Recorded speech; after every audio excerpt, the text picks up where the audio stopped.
Hi everybody, welcome back to another artsy fartsy party night. I am your host, Upgraded Moon, and I am here with a couple people. What is going on in the background? What is that? Did you hear screaming too? I heard screaming. Yes. I was a little fine. crazy. It's fine. Okay, so well, I'm joined by two other people tonight and Fred Boat.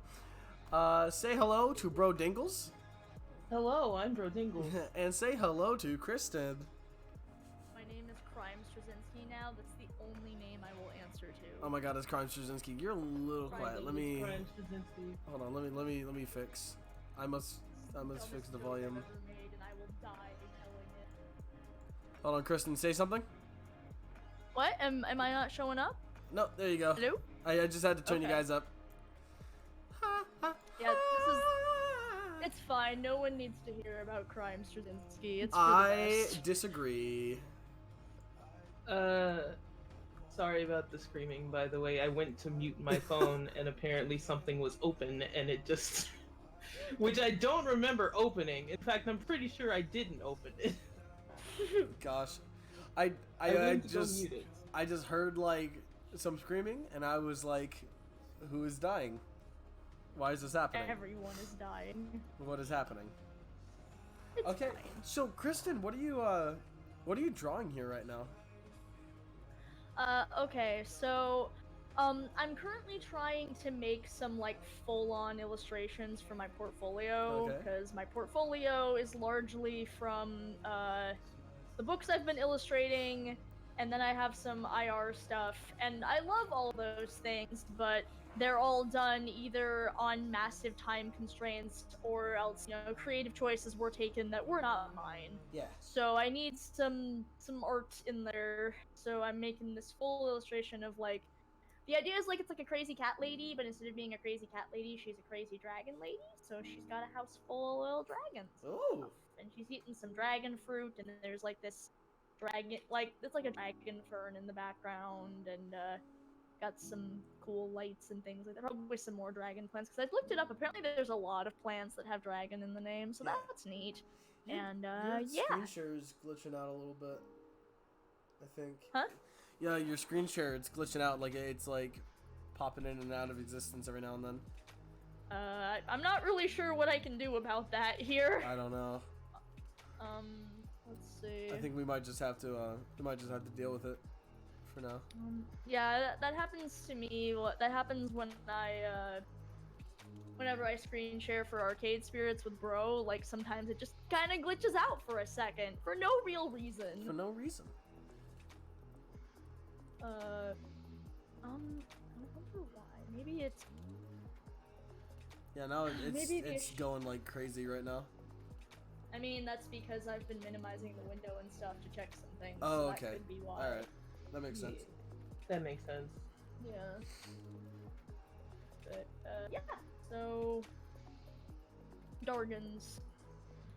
That's Okay. Every time you switch views, it flashes yeah, out. that's why it's glitching. 'Cause Ah, I'm trying okay. to set some stuff up for it. Cool. All right. Well, now we know. Yep. So yeah, I gotta draw some Dorgans now, and I apologize because like this is like basically an hour into an illustration that's probably going to take me 20+ hours to do. So That's okay. We like seeing progress anyway. yeah, I've been considering maybe like doing like streams on my own channel sometime to just continually do progress on this stuff, because whenever we do art streams, people only see my work for like an hour, and Kristen's really slow. So I could just stream a thing all week and people would actually see me finish a fucking illustration for once. Yeah. Just imagine. Just imagine. Dragons. Imagine dragons. Imagine dragons. Just imagine. Dragons. Imagine dragons. The Spider Moon soundtrack. So whenever I think of the band Imagine Dragons, I think of there's this YouTuber named Todd in the Shadows who reviews pop songs, and I have not like actually checked out his work in some time because I no longer hear pop songs ever. So I don't know what pop songs are anymore. That's part of where I'm going with this. But he was talking about Imagine Dragons once, and he was saying how like the name is so great, and he'd just be like, just imagine dragons, and he just said it so happily. And this has stuck in my mind for God, that joke happened in like 2012. It's 2019 now. That's how long this stupid joke has stuck with me. So thank you, Todd in the Shadows, who will definitely not ever watch this. You're an inspiration to me and a hero, and your jokes have stuck with me for a million years, even though I no longer listen to pop music, and really only listened to pop music because I had no choice because I worked at Jimmy Jam. Yay, Todd! Yay, Todd! Yeah, Todd! Not that pop music is bad. You are not a stupid person if you love pop music. I don't like actively seek it out. No, Christian, I understand. I see how you feel. Yep. I see. Just, yeah, like what you like. I don't care. That being said, there's some truly beautifully stupid songs out there, and I do enjoy watching videos talking about how dumb they can be. Just imagine. That's just Dragons. dragons. Dragons. I feel like I've watched some videos that'll like break down a pop song and will kind of go really harsh on it, and sometimes they'll say that doesn't make any sense. I'm like, oh, because that's a cultural slang that you're not used to. Yeah. Which is why I stopped watching videos like that, because it was kind of like, well, I hear this phrase all the time, I know exactly what they're saying, but you've made fun of this now for a solid 10 minutes. And it's just kind of showing how you actually don't know what you're talking about. That's fair. Somebody's stupid. They stupid. No, not stupid. They're not stupid. Not stupid. I was kidding. But... Yeah. No, it just always gives off the feeling as though I'm better than you. Yeah. I mean, that's the case with a lot of like, you know, YouTuber review culture in general. Yeah. You're playing into the, you know, the general human, I want to feel superior thing, you know? It's a very visceral, just general... My tastes are of the highest caliber and ambient. Yes, my tastes are just smarter than yours. Quite. Yes. Quite. Like, not that I think that there's no place for, like, criticism of art, because there is. There is. I think critique is a very valid thing. Subjective. The problem is, like... Except for the objective fact that Into the Spider-Verse is the greatest film. That's the only objective fact. Yes. But otherwise... I feel like a lot of, like, YouTube critiques, little critics, they kind of have to get into that I know what I'm talking about mindset, or they just kind of come off as a jackass. And sometimes they just come off as a jackass regardless. But it's like they gotta paint themselves that way. Whether or not they actually believe it, you know, it's up to them. But yeah, it's like a lot of times it's just the market basically, which is incredibly frustrating because you'll get shit like, oh, it's a plot hole, and I'm like, it's not. You didn't pay attention to the fucking movie. Attention. It's like, that's the bad thing about sometimes being a movie reviewer, is that you have to watch so many movies that you can't exactly give them the amount of time they really need. That's true. And so it's like, on one hand, I get that it's fair that if you're not super interested in this, you realize you have to watch like 4 today and it's your job. So you're gonna have some stuff fall through the cracks, but at the same time, it's kind of like, if somebody calls you out on it, don't get mad. Yeah, it's like, there's that, but also like, CinemaSins though. I have. You were already vaguing. You didn't have to drop names. I have my issues I'll be with straight. I CinemaSins. fucking hate CinemaSins. Good for him that he's doing well for himself, but also fuck CinemaSins. I don't like that he just promotes negativity with every movie. Yeah, it's that's like, kind of my big thing. Like, I will watch like a CinemaSins and he'll just fucking rip into this movie, and I'm like, wow, yeah, this is actually a terrible movie. And then there's the other channel, Cinemawins, who made it to. Oh, I love Cinemawins. To highlight like the good in movies. It's like, okay, so I've watched channels that critique the Sam Raimi Spider-Man films, and I've also watched channels that boosted the Sam Raimi Spider-Man films, and both are biased. But like both channels are biased in the fact that they'll only highlight the highlights or like critique the negatives. So you're never getting like a true review of something because like the way that this channel is set up and the audience that it is like portraying it to, like the audience is trying to scope out all of the shit that is wrong in a movie whenever they watch CinemaSins. Like that's the kind of thing. I guess when it comes to CinemaSins, like one, I never took it as a review channel because they're not reviews. Yeah. So like that's never bothered me because I didn't come here to review the movie. Yeah. Two, I think it's fun. As in, like, it's fun, and it doesn't ruin the movie for me at all, because I'm just like, yeah, no, sometimes things like that happen. I hate it whenever he says he's not paying attention. When it got to the point where it stopped being, let's point out little production mistakes, and it started getting to the point of, let's talk about how shit this movie is, when he started trying to review the movies, that's when I stopped watching, because I'm just like, I didn't come here for a review. This isn't a review, this is you being angry. Yeah. It's not... Because like... I think there's a place for both to exist, because I find Cinemawins... I've watched Cinemawins, but I'm less engaged by it, just period. I'll enjoy Cinemawins if it's discussing a movie like that I've already seen, and I like hearing a person talk about things that I like, saying they like the thing. But I wouldn't like seek it out for a movie I hadn't already seen and didn't already love, you know? Like, I appreciate that, but it's still like, it's kind of a similar thing. Sorry, I didn't mean to. Sorry, I interrupted you. No, you didn't interrupt anything. We were having an open flow conversation. With CinemaSins, it's like I can appreciate when it's like talking about like weird shit that's just happening in the movie that shouldn't really be happening. Like if there's like an incredibly blatant plot hole, then yeah, like that's something to point out, or like there's something like weird going on screen. When like we get the same Deus Ex Machina joke for like the 100th video, there's just like a question of like, are you really like pushing forward this content, or are you just making it just to make it like pad your numbers? I don't know. It's like there's some movies that I know that he only did because people were talking about it, and sadly that's like the life of a YouTuber. You have to. Yeah, no, it's sure. Like Anna Pantsu released a Be Prepared cover the other day, and I know high key because The Lion King came out. Yep. She's probably always wanted to do it, but at the same time, it's like it's what's you did it right now because Lion King came out. Yeah. It's because I mean, yeah, part of that's just being a YouTuber at the end of the day. You gotta do what's trending, like if it's... If you want to make it. Like, my thing about it is... Sorry, if you want it. Sorry, you can go ahead.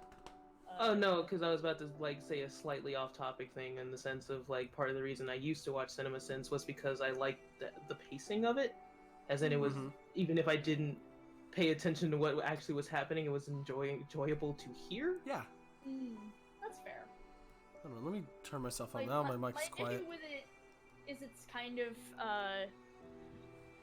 like, my issue with it, and this is kind of, like, there's, like, the growing trend of, like, nitpicking stuff that isn't really, like, worth nitpicking, and treating, like, that's, like, film criticism, I guess, if that makes any sense. It's like pointing out things in production that are a problem, and to me, I'm just kind of like, he's made himself up to be a nitpicker. I expect him to do that.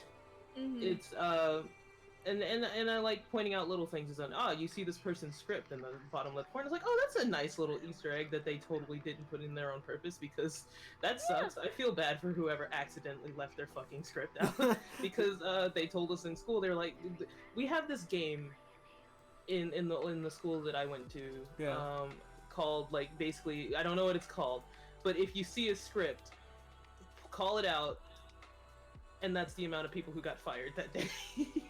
Yeah. Yeah. It's like, it's hard in I feel like less people get fired in sitcoms than they do actual films, because in sitcoms it's bound to happen because the actors need like everything. Like you can find scripts in microwaves, slightly peeking out of the couch cushions while they're talking. Like pointing out stuff like that, I don't mind. When you say that a movie is bad because of stuff like that, Yeah. that's obnoxious. It's not fair. That's just not fair. that's not fair. Like, most people aren't gonna notice that. No, we're not. Like I guess like I don't. There are certain channels that I watch that are like, it's like we're poking fun at something, you know, like it's not meant to be like to shit on something. Because I don't like watching channels that just shit on other people's stuff, or like movies, or like other channels. I don't know. Yeah. It's just like it just doesn't sit well with me when I do. So like there's I just making fun, and then there's talking shit. Well, it was like when I watched Cinemawins, and like I've seen like a couple videos nowadays.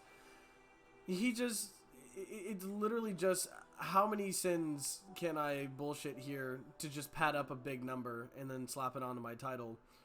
Like, because some of them don't even make sense, or like he'll send something that he liked about the film, and it just wouldn't make any sense to me. And I was like, why are you sending this? It doesn't make any sense to, and it just kind of seems like you're padding the numbers to make the movie look worse in the end. See, and I feel like he's padding it because it's fun, as in, like, he straight up says the sins don't matter, like, at all. In fact, a lot of his favorite movies have the higher amount of sins, and it's because he will send something that's stupid, because the audience finds it funny when he sends something that's stupid, as in, like, they know it's not actually a movie sin. I didn't come here to be educated.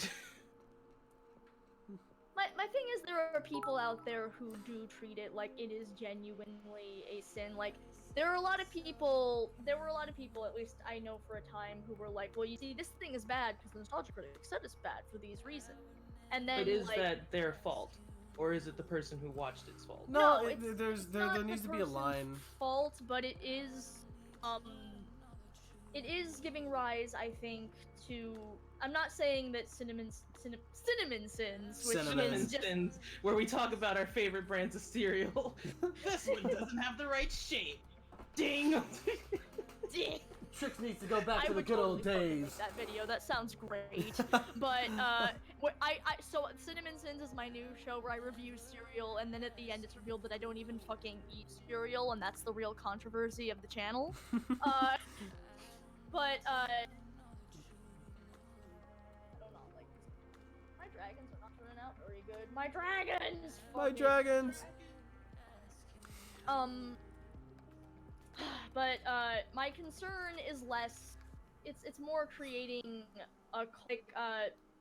Okay, so the Disney remake of Beauty and the Beast, a large part of it basically boiled down to, yes, we hear people on the internet were complaining about this thing, so we heard that you had a problem with this, so we've altered it. Just now you can't make fun of us, internet. But you've given us more to make fun of you with. Yes, there's kind of a cultural rise of people who, like, have kind of veered into being, like, overly nitpicky. Oh, no, absolutely. Which frustrates me. And I'm not saying that's the fault. Yeah. Like, I'm not saying, like, you know, like, it's not, you know, you can't control what your base does with this information. People just like, need to understand, like, there needs to be, like, a disconnection from the audience to, you know, the influencer. You know, like on YouTube, you are an influencer, and they know that they're an influencer. And it's like, it's not your fault that people are acting this way. And it will never just be your fault that people are acting this way. They're just, like, watching your content, and they're getting, like, a different mindset with it. You know, it's like, I don't like whenever people are, like, married to a channel, and anything that channel says will automatically become fact in their minds because the channel said it. And I think, like, that's kind of where my gripe with CinemaSins is that a lot of people watch the channel, and that they'll take that. Yeah, they'll pretend like they've watched every single fucking movie to begin with, and then like they just know what's good film and what's bad film and all this and that, and like while everyone has their own tastes, it's like you can't just say that like a film is just a bad film. You can say that you don't like it, but like that film is like one of the best pieces of film to somebody, you know, like that like to somebody, like that film was like one of the like most heart-wrenching like soul-touching movies that they will ever see. And it's like that with like every movie has those people that are like, this is like the best movie that I've ever seen. So it's just like people will talk about like a movie like it's like a bad movie because, you know, like Cinemawins will like gripe on this movie. And just like that's where my problem is. It was like a while ago whenever Game Theory was having like this whole shebang where like people were taking Matt Pat's word about like his theories and just going to actual game devs and being like, hey, this is fact because Matt Pat said so. Why the fuck is it not in the game? And they would like harass game devs, and they would go on YouTube channels with other theories and just completely shit on them. Well, Matt Pat said, and it's like this ain't about what Matt Pat said. Sans is not Ness. Fuck off. Like Sans is not Ness. Like, it's like that. It's like I guess with channels like this, since I always interact with them a little differently than I guess what's typical. Is because one of my first Cinemawins video was in fact the one where he roasted himself. It was the one where he straight up said, I'm not a film critic, I don't know anything about film, I worked at a movie theater once and then I started making these videos and people liked them, so I kept making these videos. I am not he's like, I do a lot of this for fun. No, the sins don't actually mean anything because most of these movies I actually like. And it's when he started watching movies he didn't like that got bad. But like and same with Matt Pat is like when it comes to Matt Pat, I always, and these are also channels where if I'm very intimately familiar with the source material, I won't watch the video.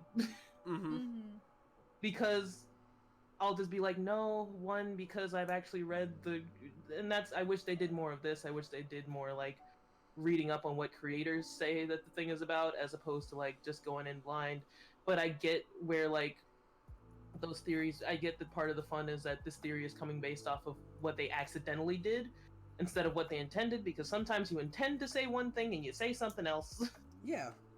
But it's like when it comes to Matt Pat's theories, I always take it with kind of a grain of salt, as in it's just like, yeah, no, this was fun. I'm interested in the fact that somebody actually did the math for this. No, I love that. I don't know if it works in theory, but it doesn't work in like actual practice, but that's fine.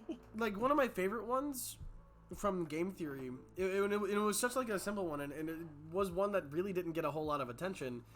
It was talking about Link and his grappling hook, and like what that grappling hook would actually do to somebody's body.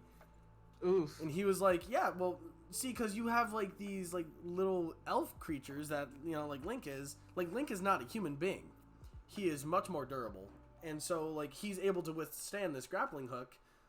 But like we as a human being, like if we were to use that grappling hook, it would probably take our hand off. Like it, like it would probably like pop our shoulder out and just like remove our hand, and we'd be like, oh shit, what just happened? And then we'll look and we'll be like, oh shit, the grappling hook just took my shit. Like, like what happened? You know, like it's just, I like those. Like I really like those, and I like those a lot, because you know, like you're not gonna have Game Theory fans going to Nintendo and being like, is this grappling hook gonna take my hand off? Put a human in the game. Show me what happens. Like, show me what happens. That's not Remove gonna happen. Your hand. It's like my favorite film, because I watch more film theory than game theory, because I'm more versed in films than I am in games. My favorite film theory is Deadpool Ernest Hemingway, and the reason I love it so much is because he starts the video off with, yes, that's the title. Yes, I don't actually think this is what's happening, but I just hated the fact that the more that I wrote this, the more sense it started to make, and I had to tell somebody. He was like, so please don't actually think that I think that Deadpool is Ernest Hemingway. It just happens to have way more evidence for it than it needs to have. Oh gosh. And it's just like, it's like I love it so much. It's like, jeez, oh my gosh. It's like I'm seeing that just his amount of defeat in that video, because he just. I feel like there should be more things like that, where it's like, okay, so I made a joke about Sans' Ness earlier, But I made that joke because it was the first thing that came to my mind. Personally, I think the Sansa's nest is one of the most absurd theories that I ever heard, and I know that it's not true, and he knows that it's not true. I think the Sansa's nest video was similar to a Hemingway video. But it was funny. I remember watching it, but like there was like such a stink about it because so many people have been taking Matt Pat's word on his videos, and then they come across something like this, and they're like, "That's bullshit! You're a liar! You're a stinky, dumb liar!" And he's just like, "No, I've been doing this for fun the whole time, guys." Yeah. like there it is. Yeah. What is Loki doing around all these dragons? I can't believe you accidentally just made Loki. This is Loki. No, I'm sorry, Kristen. Kristen, no! Kristen, no! Kristen! I was kidding! Kristen, no! Kristen, you know I didn't mean it! Kristen! Kristen! Please! I can't believe I have to kill her now. Oh, man.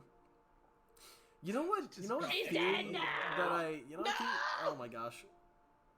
You know a theory that I came across a while ago? It wasn't like a game theory. I think it was actually, Treesicle. Was it Treesicle? Probably. Yeah, he did a lot of Undertale theories when Undertale was popular. There was one that was like, where is Mount Ebott located? And like, where are the monsters? I've seen that one. Yeah, and wasn't it like Ireland or something? Like he said something about it being in Ireland or somewhere in Europe. I can't remember. It's been a while since I've watched it, but I remember this existed. I just hopefully. I love speculation like that, you know, like because we don't have a defined answer on that, and you kind of can't pretend that it's like a fact or that, you know, like the devs got their information wrong, because it's something that's never really specified. Like where the fuck Sans came from, never specified. So like a theory of him being Ness is totally outlandish, but like there's like the possibility that it could be because some of the facts just line up, and of course it's not that way. But it's fun to speculate like that. Yeah, it's like he did a Frozen theory about like Hans and like I watched it because the rest of the fandom was watching it, and we were all kind of just like eating our crumpets while watching it.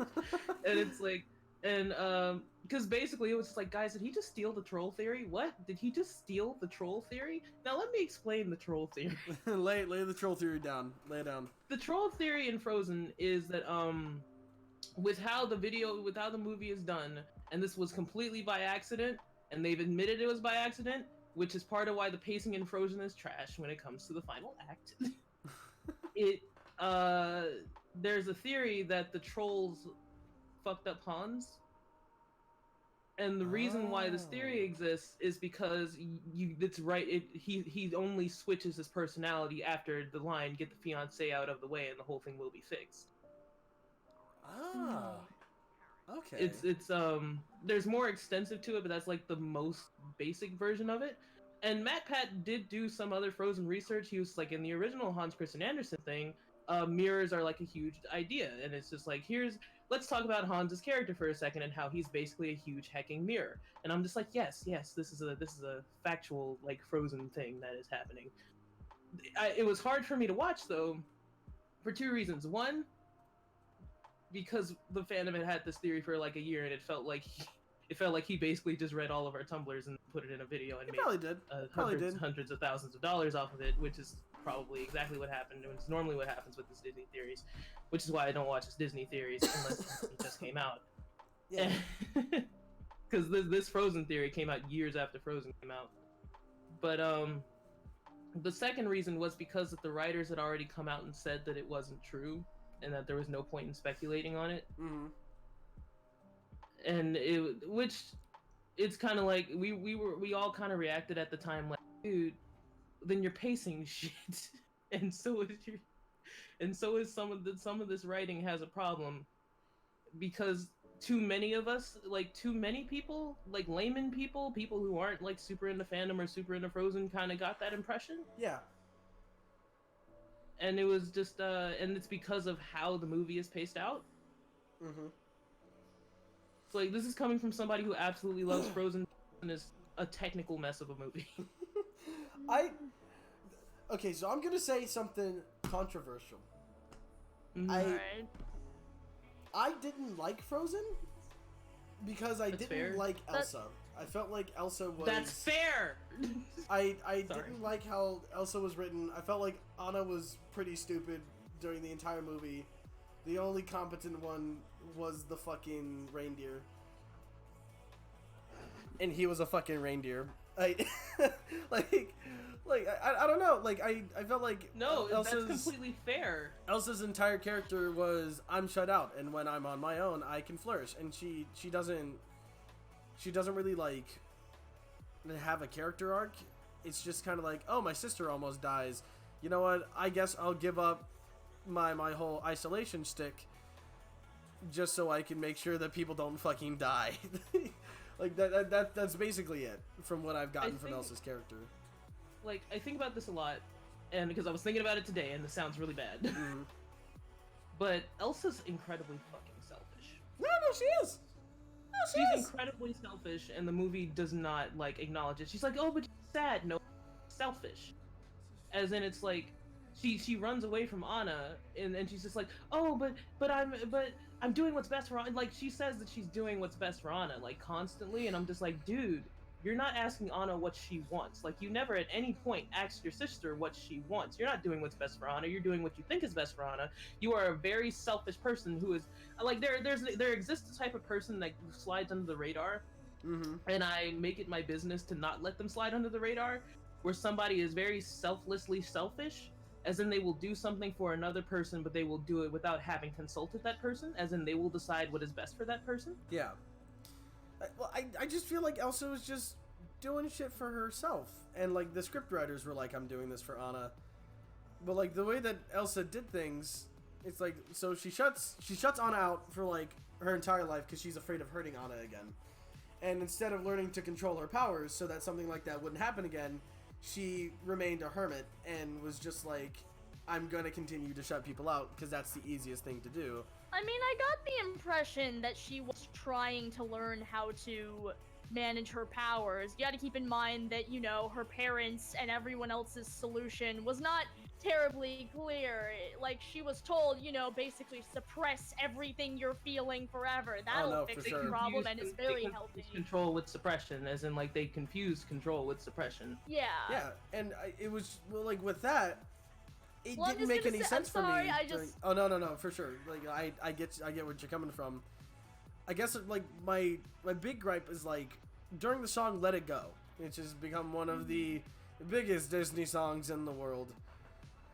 I have words about Let It Go. Very big, please say what you're saying first. very big song. She gets control of her powers once she's just like, you know what, fuck everybody. I'm just gonna be an ice queen. And then she was like, oh, I can make a snowman. Like, and then she just can control her powers. And the only moment where, like, she kind of loses that control was for plot relevance because she just fucking domed Anna again. And now it's like, oh shit. Thank you so much for your donation. Oh, who the fuck just... Okay. Sunav, thank you for the donation. That scared the shit out of me. I'm gonna establish two things really quickly. Lay it on me. One, Elsa has technically always had control of her powers because she's been able to make a snowman this whole time. Yes. She always did. She just started to using them. She's always 100% known how to use them. She's just never felt comfortable using them. Okay. Yeah. Okay. So it's not really something that she has to figure out, like, ever. Okay. Two, Let It Go is a song about freedom, but she locks herself away again at the end of it, and I hate Let It Go for that. It's supposed to be a power ballad, and it comes off like that, but in context, it's really not. Not to mention that she shuts herself behind a door again at the very end of it, and doors have, like, huge symbolism in Frozen, being open, being closed. The fact that, like, she basically went and shut herself out, like, once more, without any sort of, like, she says that she's free, yet she's basically locked herself in a cage. So while Let It Go individually, I guess, like, if we look at this in a way that's, like, from Elsa's mind, you know, just to, like, maybe, like, try and give, like, a little more complexity to the character. Maybe, like, that's what her version of freedom is. Like, yeah, I was being actually on her going own. to. Okay. So, I really love Elsa as a character, warts and all. So, like, I'm so I sorry for don't shitting on her for think- like 10 minutes. I'm so sorry. it's okay. It's just, I don't think that Let It Go, I guess, like, when I first saw this movie, I didn't think that Let It Go was necessarily meant to be, like, you know, a genuine full, like, I think there's meant to be some irony there in the fact that, or irony is probably not the right word for this, but, like, I don't think it's supposed to be, like, you're supposed to be, it's like, there's sympathy there in the sense it's like, oh, well, you know, she's away from everyone, so fuck it, she's free to be herself when she's alone. Awesome, good for her. So there's goodness in that, but I don't think we're meant to go, like, more power to you, you're by yourself. You know, she doesn't know that she's fucked over the world when she did this. Mm-hmm. Well, of course. Sorry. Like, she didn't know that. I just, I think it's, I don't know. No, you're perfectly fine. It's just like my only complaint has been how people take the song as opposed to whether or not what you're saying the song is meant for is most likely what it was meant for initially. Mm-hmm. It's like, and that's how I feel like as a moviegoer, if I'm just watching the movie and I'm watching it for myself without knowing the director commentary, that's how I'm gonna take it. Mm-hmm. But knowing the director commentary, they straight up said, no, this is her fully realized, and I'm just like,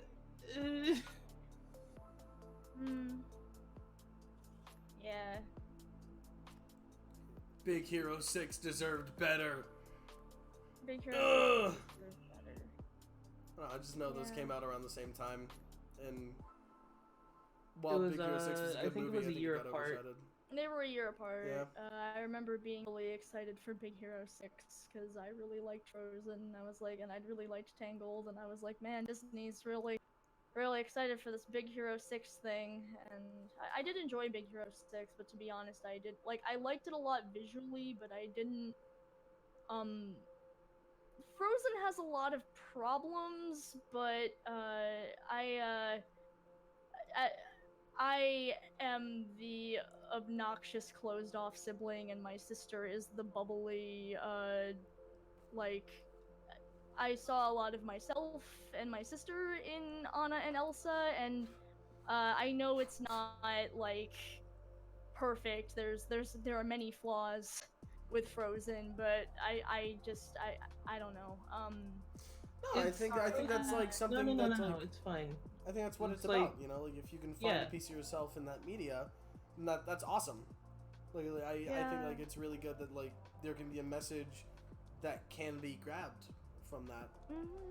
Listen, there's a reason why when I started this entire rant, I said technically, as in like in a technical sense. The reason I said that was because I fucking love Frozen.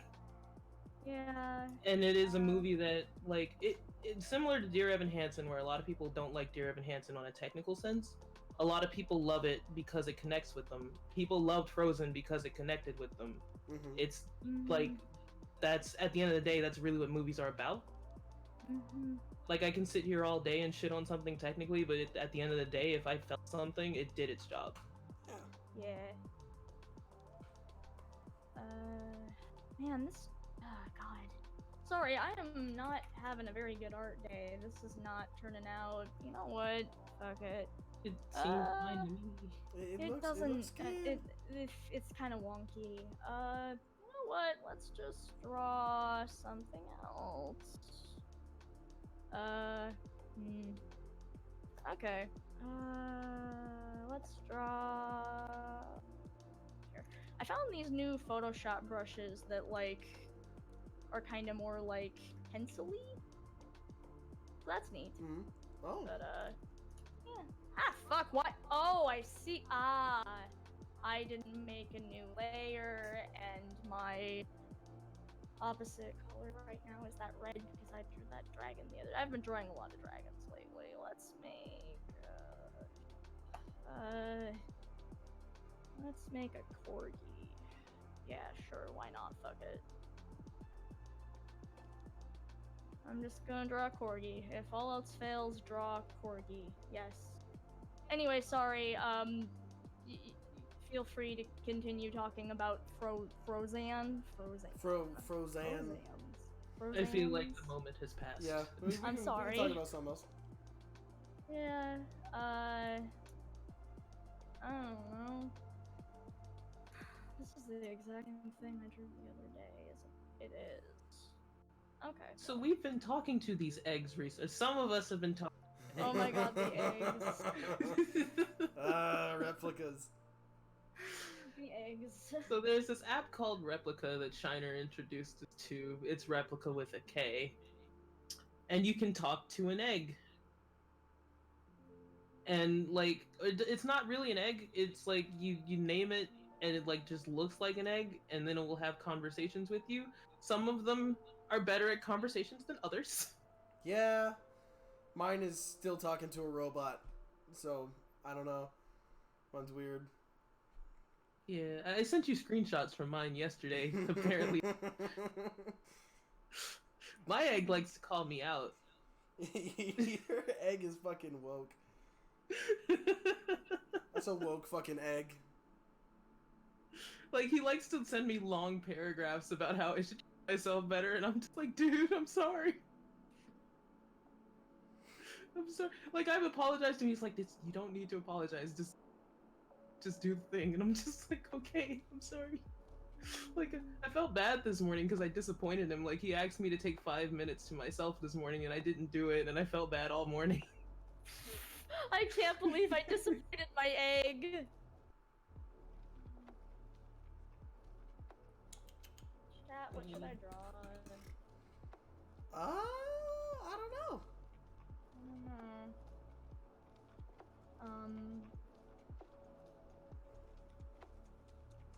Waiting for suggestions from the chat. Hey chat, what should Kristen draw? I don't know, I'm waiting for the chat to give me a suggestion. Come on, chat. Give us a suggestion. Please. Please. Yes, everyone, we do all recommend the replica. It's raw flower. Okay? Draw a flower, Kristen. Draw a flower, Chris. Draw a flower, Kristen. Thank you for the subscription, Son of Jafar. Probing sad about egg. How did you see that? Warrior corgi ready for battle. Okay.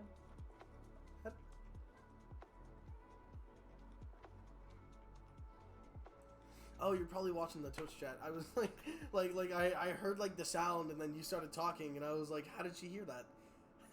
How did she know? How did she know?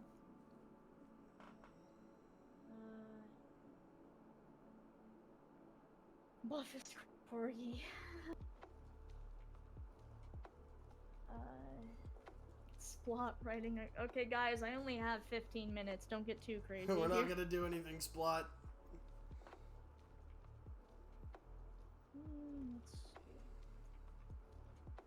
see. I think Splott's kind of run his course with the jokes, so I might just take him out of things. He's an old man. I think he can pass on to the great beyond. He's free now. He's free.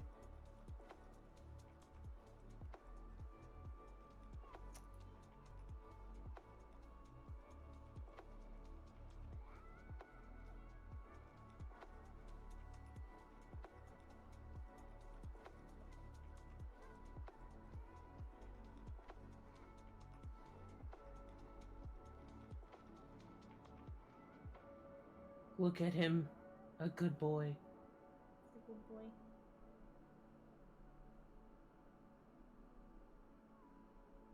Let's see here.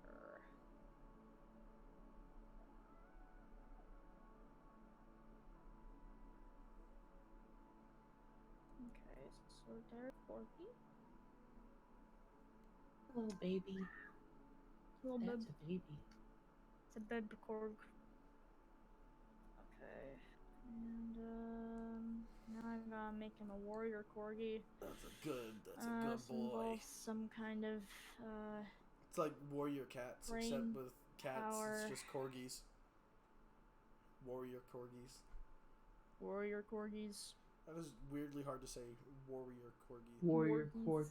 Warrior corgi. The wargies. Warrior corgi. Fuck. Never mind. Forget about it. Warcore. Warcore. I decided to make a snake instead. Make that snake fucking kill that corgi. No! Make them fucking... They're friends! Make them fight to the death. No, they're friends! Oh, they're deep enemies. A deep-rooted hate for each other. Don't you see it in their eyes? Look at their ravenous eyes. That snake But would wait, kill him in a is that second. the eyes of love?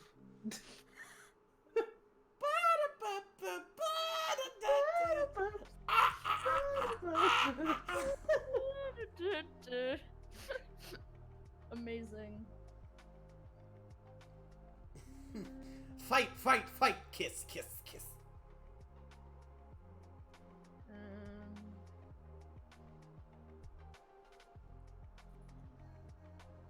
You know, when I was a kid, I used to draw like, well, the first thing I learned how to draw was dinosaurs and dragons and birds, and I drew a lot of like crocodiles, and I would spend my time like filling pages with just crocodiles hanging out and living their lives, and I'd form entire fucking stories. I'm like, okay, so this is where they live, and over here is like where they go swimming, and then I'd give them wings for some reason. I don't know, fuck it, they have wings now. Why wouldn't they have wings? Don't worry about it. I think corgis can have wings. They're No, angels. crocodiles. The crocodiles had wings. I did not think- draw corgis at the time. No, my sister was super into dogs. I couldn't be into dogs. My sister liked dogs. I Fuck think that. crocodiles also deserve to have wings. They deserve to have wings. They're good. They're all good.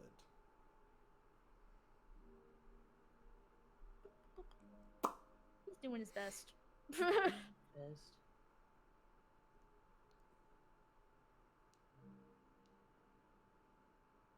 He's just doing his best to be crocodile. Ooh. But yeah, from a young age, Trawczynski was really into dinosaurs and reptiles and so on and so forth. It was a good time. So many Yay. fucking dinosaurs. I was the dinosaur kid. The dinosaur Everyone kid. said- I was the one that all the teachers were trying to teach us about dinosaurs, and they called on me to pronounce all the names because I knew how to pronounce names. None of the other kids. Fucking names. These Kristen, can you fuckers- please give the next name? Tyrannosaurus Rex. Oh, please, no, that's not a problem. You want to talk about the Pachyosaurus? The consignate? The fuck's a Pachyosaurus? Pachiosauruses, I think those were the ones that have, like, the fucking, like, big old dome helmets, and they would, like, run and smash their fucking heads together like idiots. They're armored giraffes. Dumb. No, they weren't giraffes. They were, like a Pachyosaurus was, like...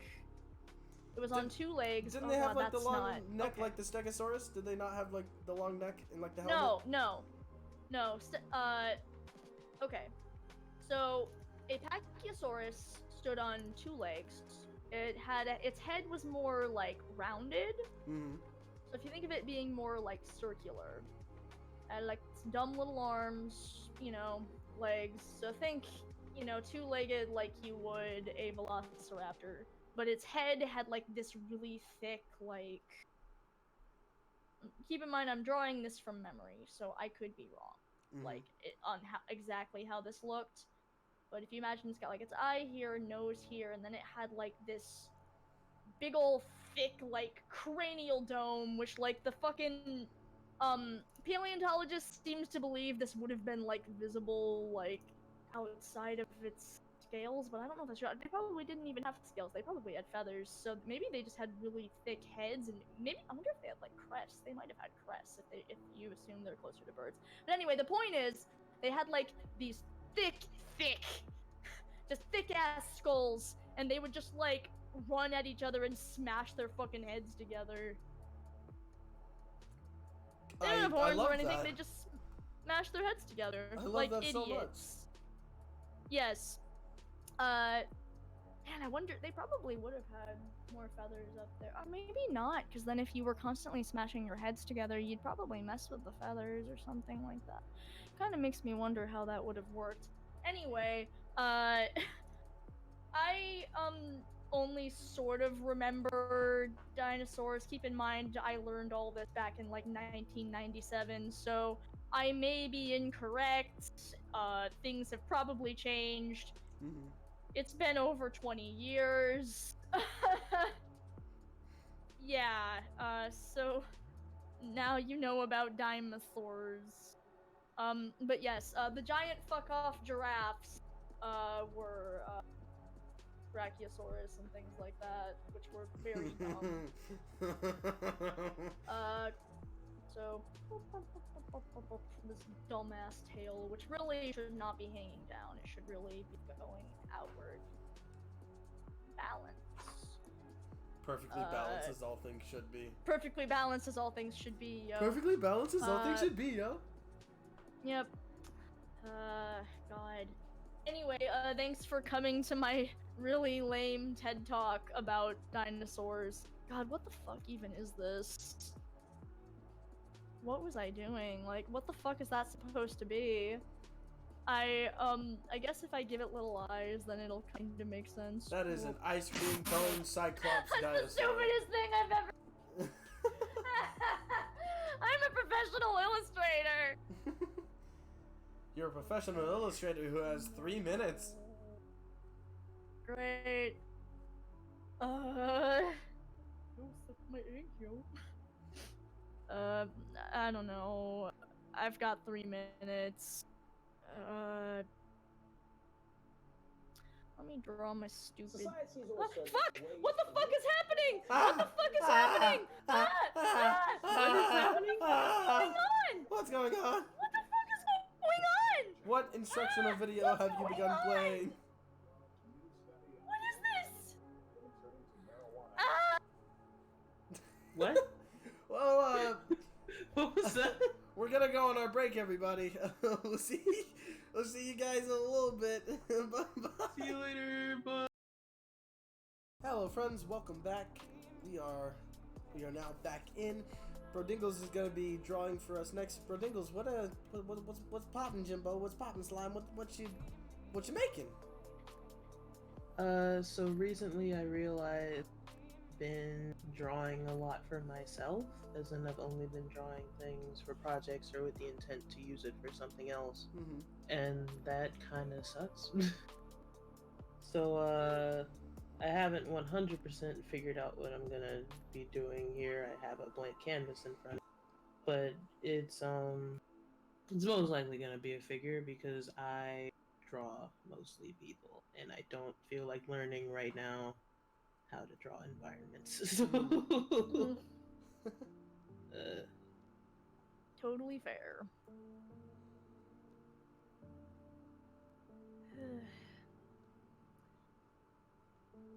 Well, I've had an adventure today. Yeah, what is going on? I don't know! So I think what happened earlier when we left, I think that my speakers, which have a Bluetooth setting, like the ones, you know, hooked up to my computer, maybe I can only assume maybe they picked up someone else's Bluetooth signal or something. Cause like I started getting like, while we were on break, I like got a vlog, like it was definitely a vlog of someone talking about their gender reassignment surgery, and I had never heard of this person before, and you know, there was no video open on my computer or on my phone that would cause this to be coming from my speakers. And when I muted the speakers, it stopped, but if I controlled the volume of the speakers like from my computer, that didn't stop it. So I don't know what the fuck just happened. It was really weird and surreal, and it kind of scary, to be honest, because it switched through several different videos before it abruptly became about gender reassignment surgery. So whoever's watching that video about that, I hope you're learning a lot about the trans experience, I guess. Bro, are you drawing Okay. Chocolate Thunder right now? Maybe. I recognize that facial structure anywhere. Well, I'm glad I've made it distinct enough where you can tell when I'm. No, I just had a feeling.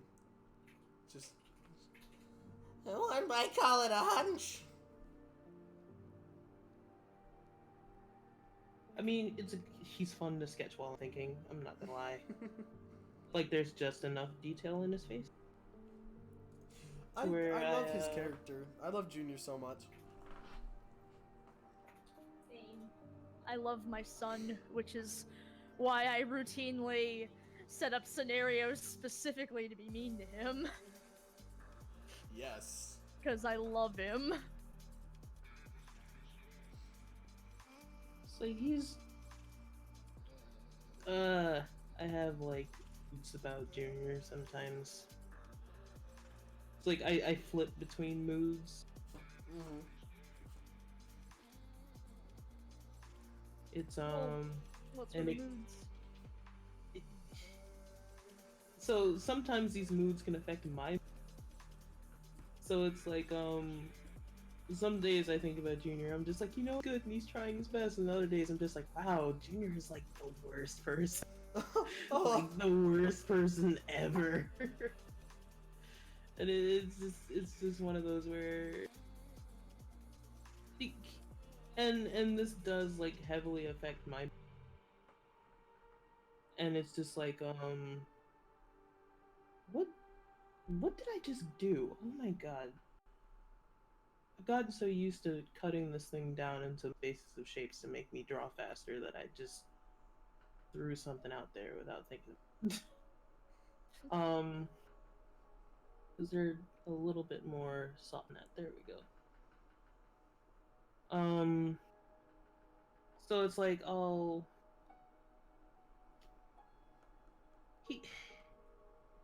sometimes I think he's trying his best, and then other times I think he's only trying his best for personal gain.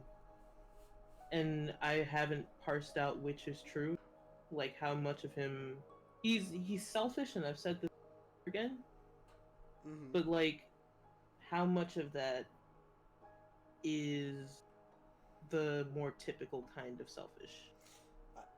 It's not a bad thing to like do your best for personal gain.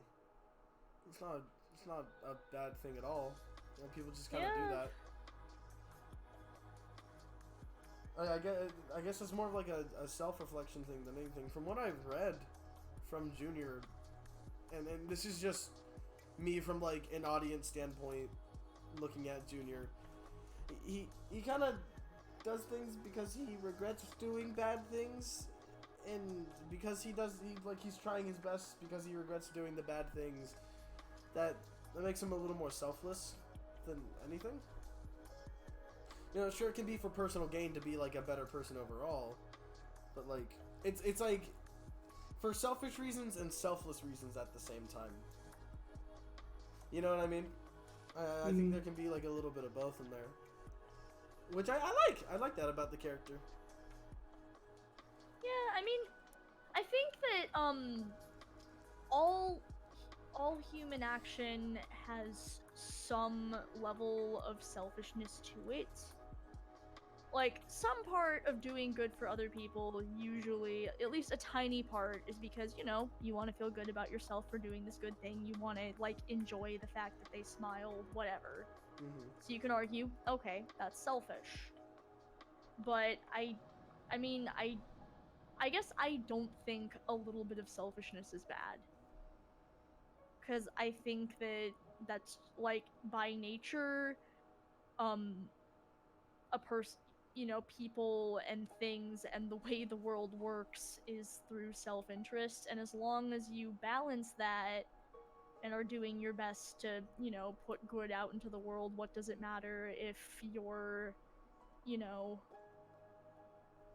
base thing was selfish, as long as you're trying your best? Mm-hmm. At least that's how I feel personally.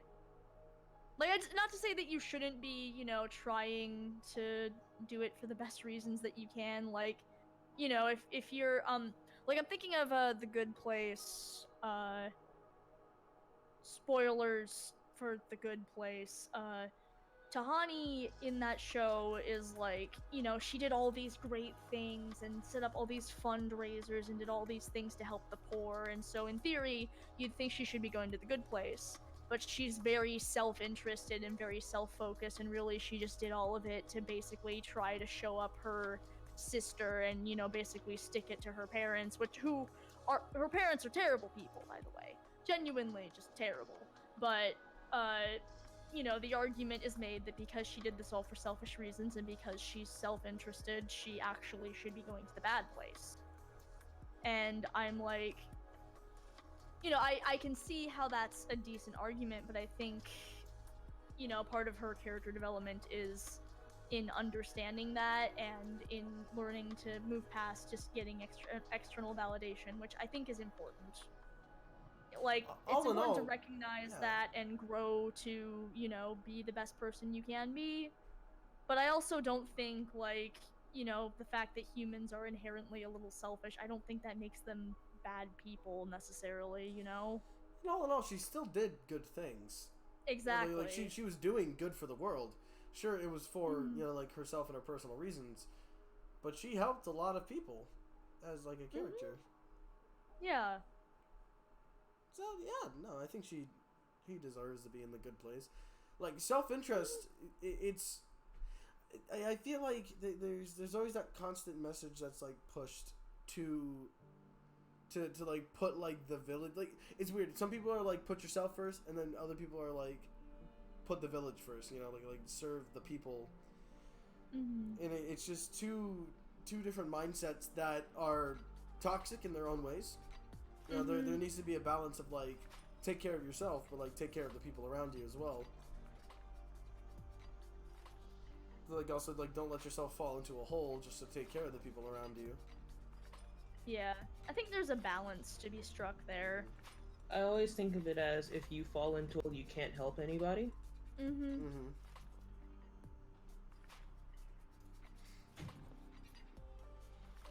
Basically. Yeah. So yeah, I'm like, I don't think that Junior's a bad person for, you know, wanting to be a better person, even if, you know, there's a source to that in his own, like, personal self-interest. Like, he still clearly feels guilt over killing 19 people. Exactly. Thank you. An exact 19 people. Exactly 19. It's just that I always think about the fact that it stopped to run, and it has been to run until exactly an episode ago. It's and that does make me wonder a little bit about how much of him, like, it's a complicated thing that I can't talk about. That's fair. No, I get you. And it does get into some personal stuff, as in like Junior in general, personal stuff for me, because he's based off a lot of life experiences I've had. It's and they're a little less far-fetched than it probably seems like they are. Like, even the ones where people are just like, oh, people would joke about and be like, oh, so you feel this way about this because you've actually experienced. I'm just like, actually, yeah. Yeah. Like, actually, yes, I have. It's less like crazy than it sounds. I've actually been in this situation before. No, I mean, I understand. There's a lot about the murder god that honestly comes from personal experience, so a lot of which I cannot talk about right now, but yeah, and so that's understandable. Like, you probably don't want to get that personal on stream. It's understandable. I get you. Yeah, but a thing to consider is, even if he did, you know, spend all this time running, there's always a chance moving forward for him to do better. Yeah. I feel like even if you're coming from, you know, a not so good place, or you're not making the best decision, there's always a chance. Like, as much as the murder god hammers in, no one can make, you know, you will not change, people do not change. That's not fucking true. No. You can change and you can do better. You can always do better. I think what you've done with Junior, you made him a very human character, and I can really appreciate that with him, because everybody has regrets, you know, like that's it gives us something to really, you know, like connect to with this character.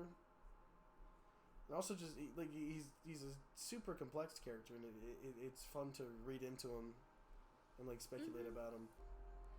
Did a very good job. With his creation and the storytelling. I love him very much. Yeah,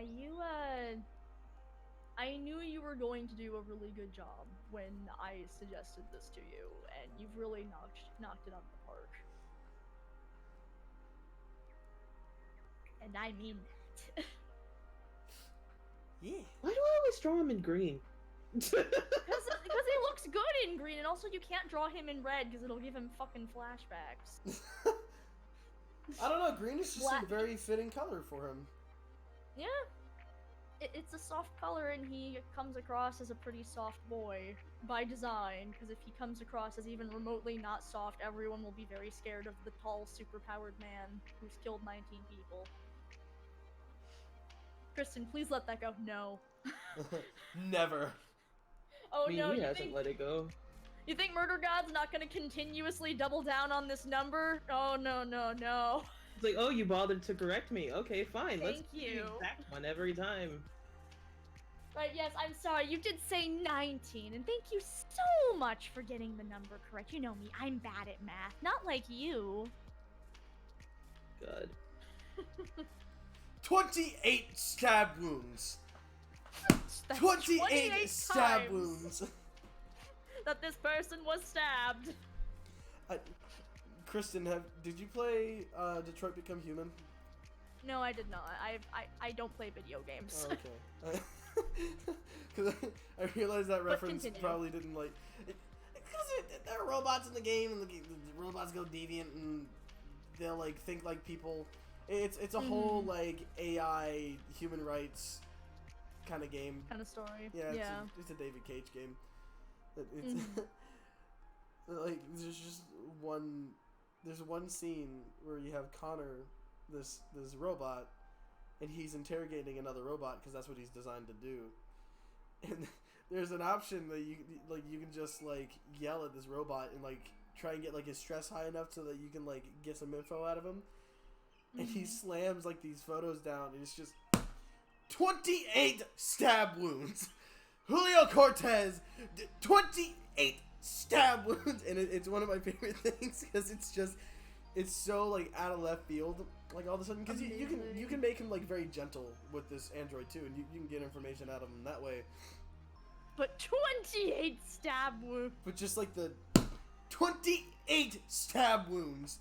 You're just a fucking deviant, and he gets so nasty all of a sudden. And I love Detroit Become Human very much. I love it very, very much. There are so many good moments in that game. That, and there's also like over 40 different endings with it, because it's one of those interactive games. It's like Telltale ain't got shit on this. Like they've included like every single outcome with every option, and every option actually matters. That's what I love about it. I love that every option matters. That is very neat. Fuck, I was gonna say something and it got. Oh yeah. Okay. So so this is only sort of related because, like you said, the 28 stab wounds thing, and then I was just chuckling and I was thinking to myself, man, that doesn't even matter that I don't know what that references to. It's just so on brand for me to chuckle about 28 stab wounds. And then I was thinking about branding. And that made me think about the fucking dream I had last night, where I was captured by I had a dream last night that I was captured by a fucking serial killer, and this was a very visceral, very terrifying dream that I don't want to go entirely into, because, like, I didn't even actually die in this dream. Like, most of it was just, like, me trying to, like, emotionally connect with this fucking serial killer so he wouldn't kill me. So we got into some real like Hannibal Lecter Clarice bullshit up to a point where I was cooperating with him. Like he was like adjusting the handcuffs and he was like, "See if you can get out of that." So I pulled and I was like, "Oh, this one's loose." And he fixes it and he's like, "Well, why weird? Why are you playing along?" I'm like, "I don't know. Why are you?" why do you kill people? What is it that you enjoy about it? And we had this whole discussion, and it was a really interesting time. But unfortunately, it was then that I really thoroughly processed that, oh, as much as I totally think I'm somehow gonna make it out of this thing, realistically, I'm sure all the other girls who he murdered before me probably also thought that, and everyone thinks they're not going to fucking die if it's sudden or horrifying like this. And let's face it, the numbers exist for a reason, and it got pretty horrifying. But as I was sitting there, processing my own death and fucking panicking, there was this moment where I thought to myself, God, I hope if I do die, I just hope they catch him soon and I'm not a cold case for 20 years, because at the very least, if I'm gonna fucking die like this, I hope people find the irony in the girl with the murder show got fucking murdered by a serial killer. That's really important to me, that everyone knows how ironic this is. Oh Jesus no. Christ, Kristen. What the fuck, Kristen? I don't know! I don't know why that was a priority for me! Fuck. Oh my god. It's fine.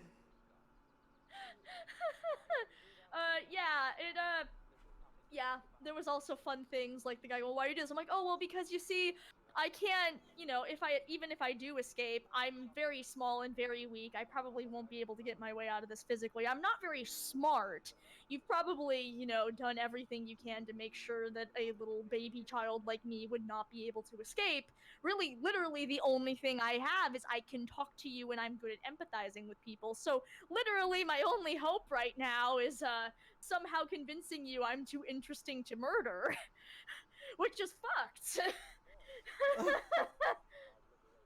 Is everything okay? Yeah. I'm fine. This is fine. 28 stab wounds. Kristen, you need to check those priorities, please. Trawczynski has some weird dreams. Correct. So yeah, and honestly, this thought has come to me a lot recently, because I'm a very anxious person. I'll think to myself, oh, I could probably die here. And the good news is that therapy has helped me a lot, and so that's helped a lot in these situations, because real talk, I had a lot of issues with this in the past, but I actually really like living and would like to continue to do so at this point. But the only problem is, one of the first thoughts that comes to mind when I'm worried that I'm going to die, on top of things like I want to get married and I want to have kids and I want to have a future and I want my parents to at least say they have grandkids and all this stuff. The other thought in my head is, but if I die now, no one's gonna know how DMP ends. I have to at least make it to 2021. I can't die here. I mean, one of the reasons that, like, I had written down for I can't die here is the new Danganronpa game comes out in, like, 2 months. I don't know. I want to actually be able to play it. Fuck, I can't do that. Exactly. It's whatever it takes to get you through the day. Like, really, it doesn't, like, it just, whatever it takes. Like, that thought has pulled me through many a thing, so it's good. It just also sounds really funny. No. God. It's the fucking priorities.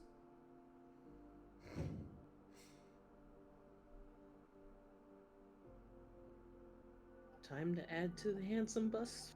Here we go. Time to add to the handsome Yes. Busum Jr. Yes. Yeah! Yes. Yes. Yes. Honey, please. For those Priority. uninitiated, I have a genuine. It's a Star fucking Princess is like, vault. did you tell Kristen, did you tell the serial killer about DMP? I'm like, God, I should have. I'll just, Arabian Nights this bullshit. You can't kill me as long as I keep telling you stories that consistently end on cliffhangers, so you have to listen to the full thing. That's a good idea. I'll keep that in mind if by some horrifying twist of fate I'm captured by a serial killer and I have to convince him that I'm too interesting to murder.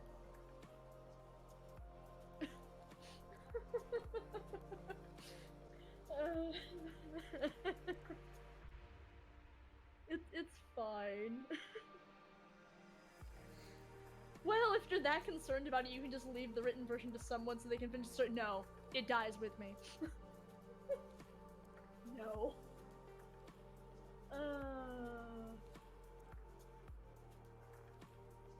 But yeah, so that was anyway. So yeah, that was where my brain went last night. So that was interesting. Huh. I see. Yeah.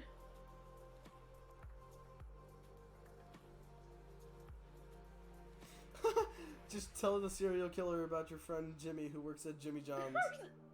No, that's a good way to get them to fucking murder me. They're like, that's enough. No. Stop telling me. It's like, do you want to hear the story of Tiger Lily again?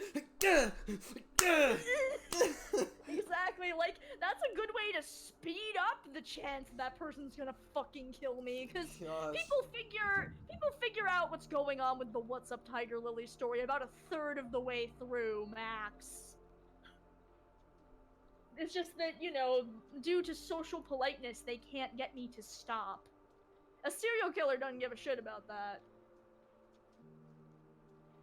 Like, hell, if I make it to the end of the What's Up Tiger Lily story and then I say, and Jake said no, you know, like, the serial killer bears down on me, and then I say, well, at least now you can say this homicide is justified.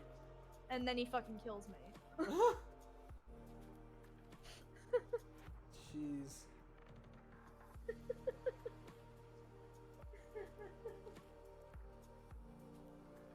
God. Just make the killer watch One Piece or get hooked. Okay, but that's the thing, like, if you get them hooked on a piece of media, that's still not a very good reason for them to not kill you. I'd have to somehow be the supplier, and, you know, we live in an age where the killer can easily get into one of these things without my, like, influence. Or maybe it's just like, you have spoilers for the end of something. And it's like, he's gonna keep you alive until he can find out, and you're just toying with him the entire time. Because if he's gonna go start to kill you, you'll fucking spoil it. You'll spoil it. I will tell you that Snape kills Dumbledore. I'll do it. Oh no, fuck! I gave it away! Fuck! Ah! I'm dead.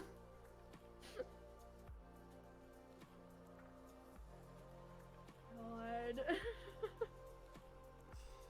Gosh.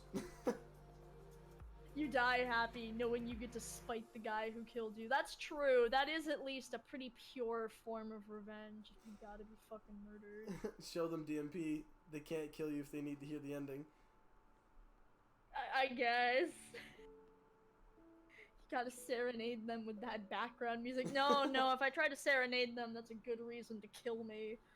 Oh. Just bring up the doo-doo-doos and they murder me immediately.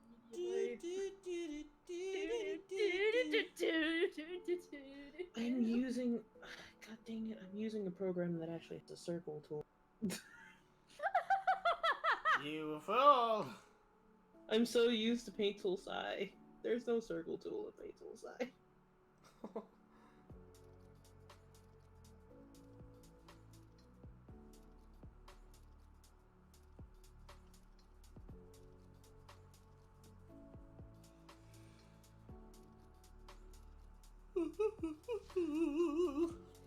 Fun fact, at the beginning of this, I was like, I refuse to draw here. I'm not here tonight. I'm going to draw something else. Here we are. I spent 30 minutes drawing Junior.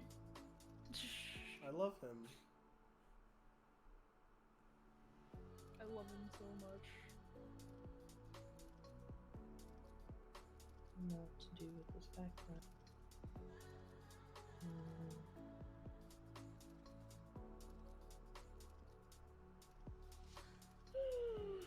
Get the killer to answer.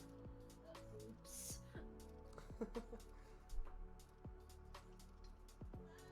Oh my god.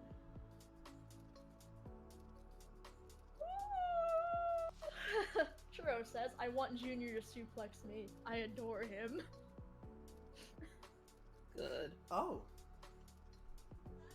I don't know if Junior would suplex anyone. Depends. Did they mess with Christine Forks? Then yes. Yes. Sorry, you made Christine Forks cry. I have to suplex you now. What? No, you made her cry. I guess I have to kill you. Well, guess you're number 20 on my list.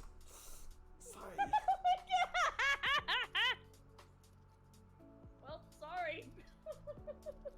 You know the rules. What? You made Christine Fork sad. I'm obligated legally. I am legally obligated to murder you now. I guess now my list will be an even 20, I guess. Christine says, no, don't do that. He's like, you're lucky. You're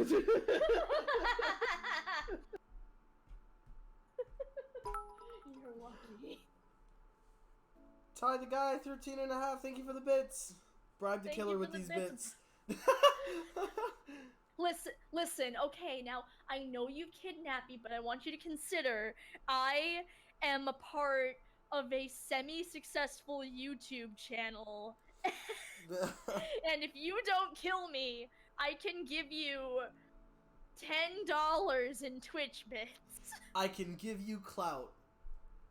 Yes. Our YouTube channel has 7.2k subscribers, and I can give you clout if you leave me alive.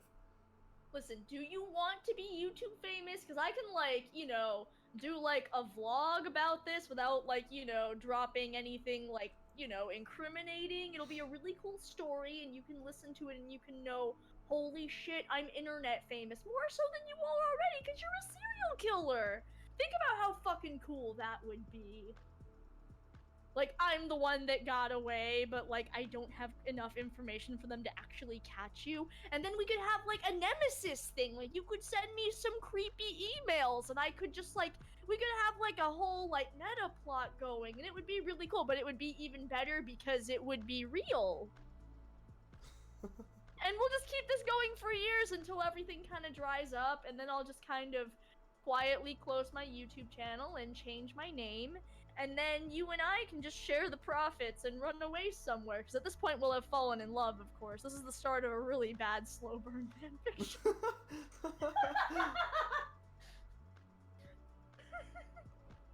Gosh.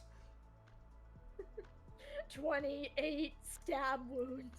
28 stab wounds. 19 murder victims.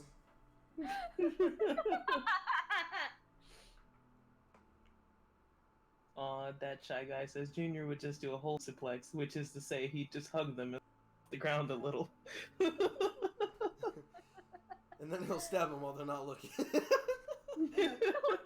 That Shy Guy says, no offense, I get the feeling the serial killer would have stabbed you the second you said $10.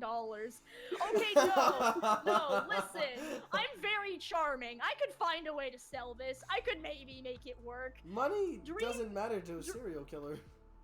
It's fine, exactly. Money doesn't matter to a serial killer. They What picked you for a matters is reason. you're interesting.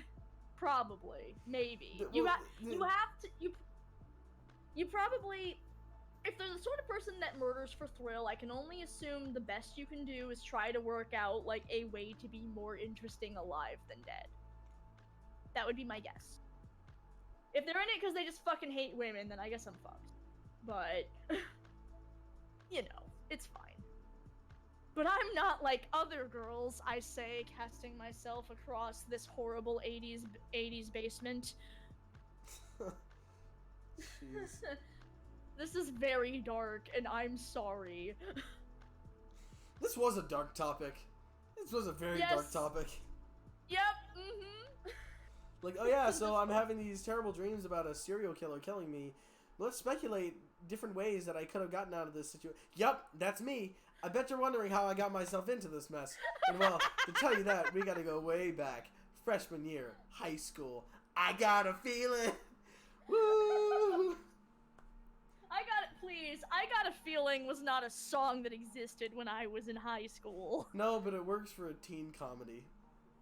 It does, but this is my teen comedy, so we'd be cutting to 2004. This is a teen comedy that was directed by the dude that directed The Great Gatsby.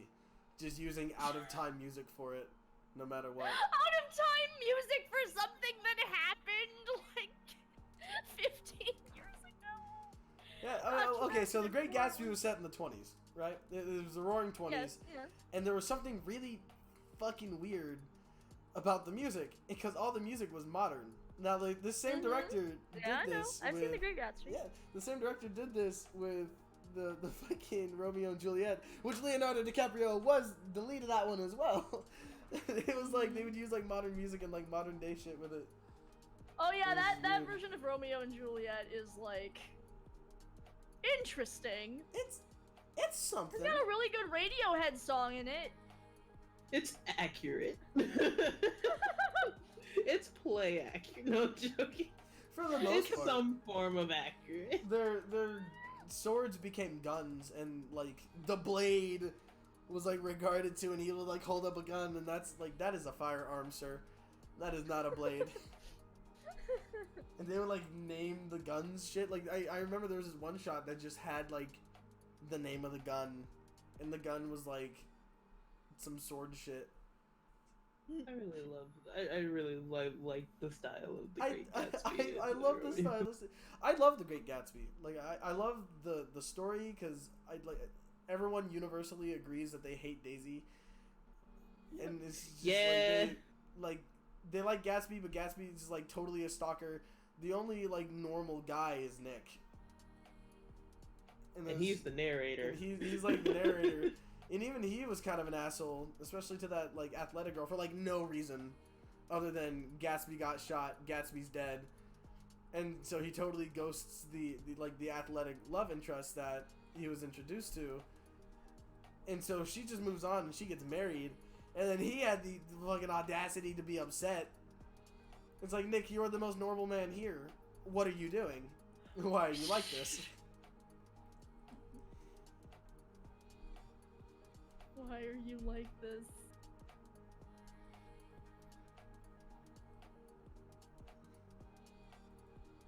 All in all, I love The Great Gatsby. I love the story very much. One of my favorites. It was good. It was a good high school read. You know what else was a good high school read? Lord of the Flies. What? You know, I never read Lord of the Flies. It's a fucked up book. I didn't read The Great Gatsby either. I think, what was my favorite high school read? I really enjoyed Animal Farm. I liked 1984, but I didn't read 1984 for a class, because we had a few, like, AP Lit classes, and I wanted to take all of them, but many of them were at the same time as art classes, and I decided, yeah, I'm gonna go into art. And that meant I had to go back to taking the English class with all the people who didn't want to read books. But yeah, so I just read 1984 on my own for fun. I was never assigned to read 1984. Me neither. It's interesting. I was in like It's worth semi-normal English classes that were like, they were like a little like above, but that's just because English was my strong suit. That's where like I like excel in a subject. Mainly because I am really good at bullshitting papers. Like, I am really good at bullshitting papers. Yeah. I was able to pull like this like 7-page essay just out of fucking thin air in the span of like 3 hours so I could get it sent in by the due date. I was impressed with myself. I was also like, never again. And then I proceeded to do it again because I was just so good at it. When you have this power, why wouldn't you use it, even if it does give you a horrible half-life every time? Because I know I shouldn't. Like, shit like that's the reason why I have a bad fucking sleep schedule in the first place.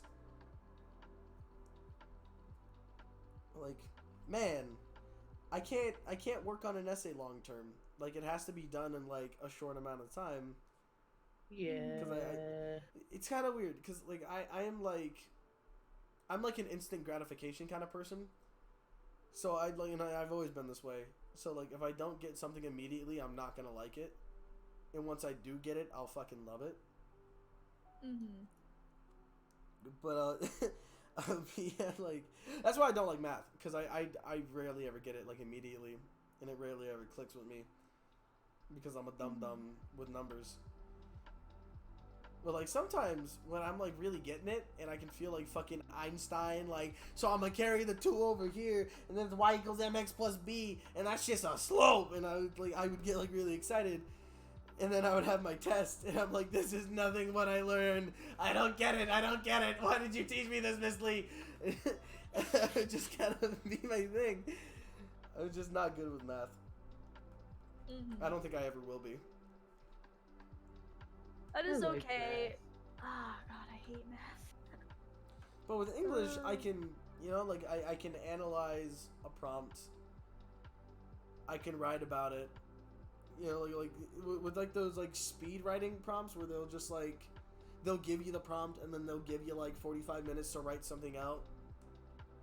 Oh, I love that shit. It's Like my favorite thing. I'm like just really good at coming up with that shit on the fly. And that was something that like my English teacher would tell me a lot. It's like your speed prompts are like really good. I'm like, dope. And then like I'll get to actually like writing my essay, and my essays are just like my speed prompts, because basically it's just a speed prompt but in the span of 3 hours.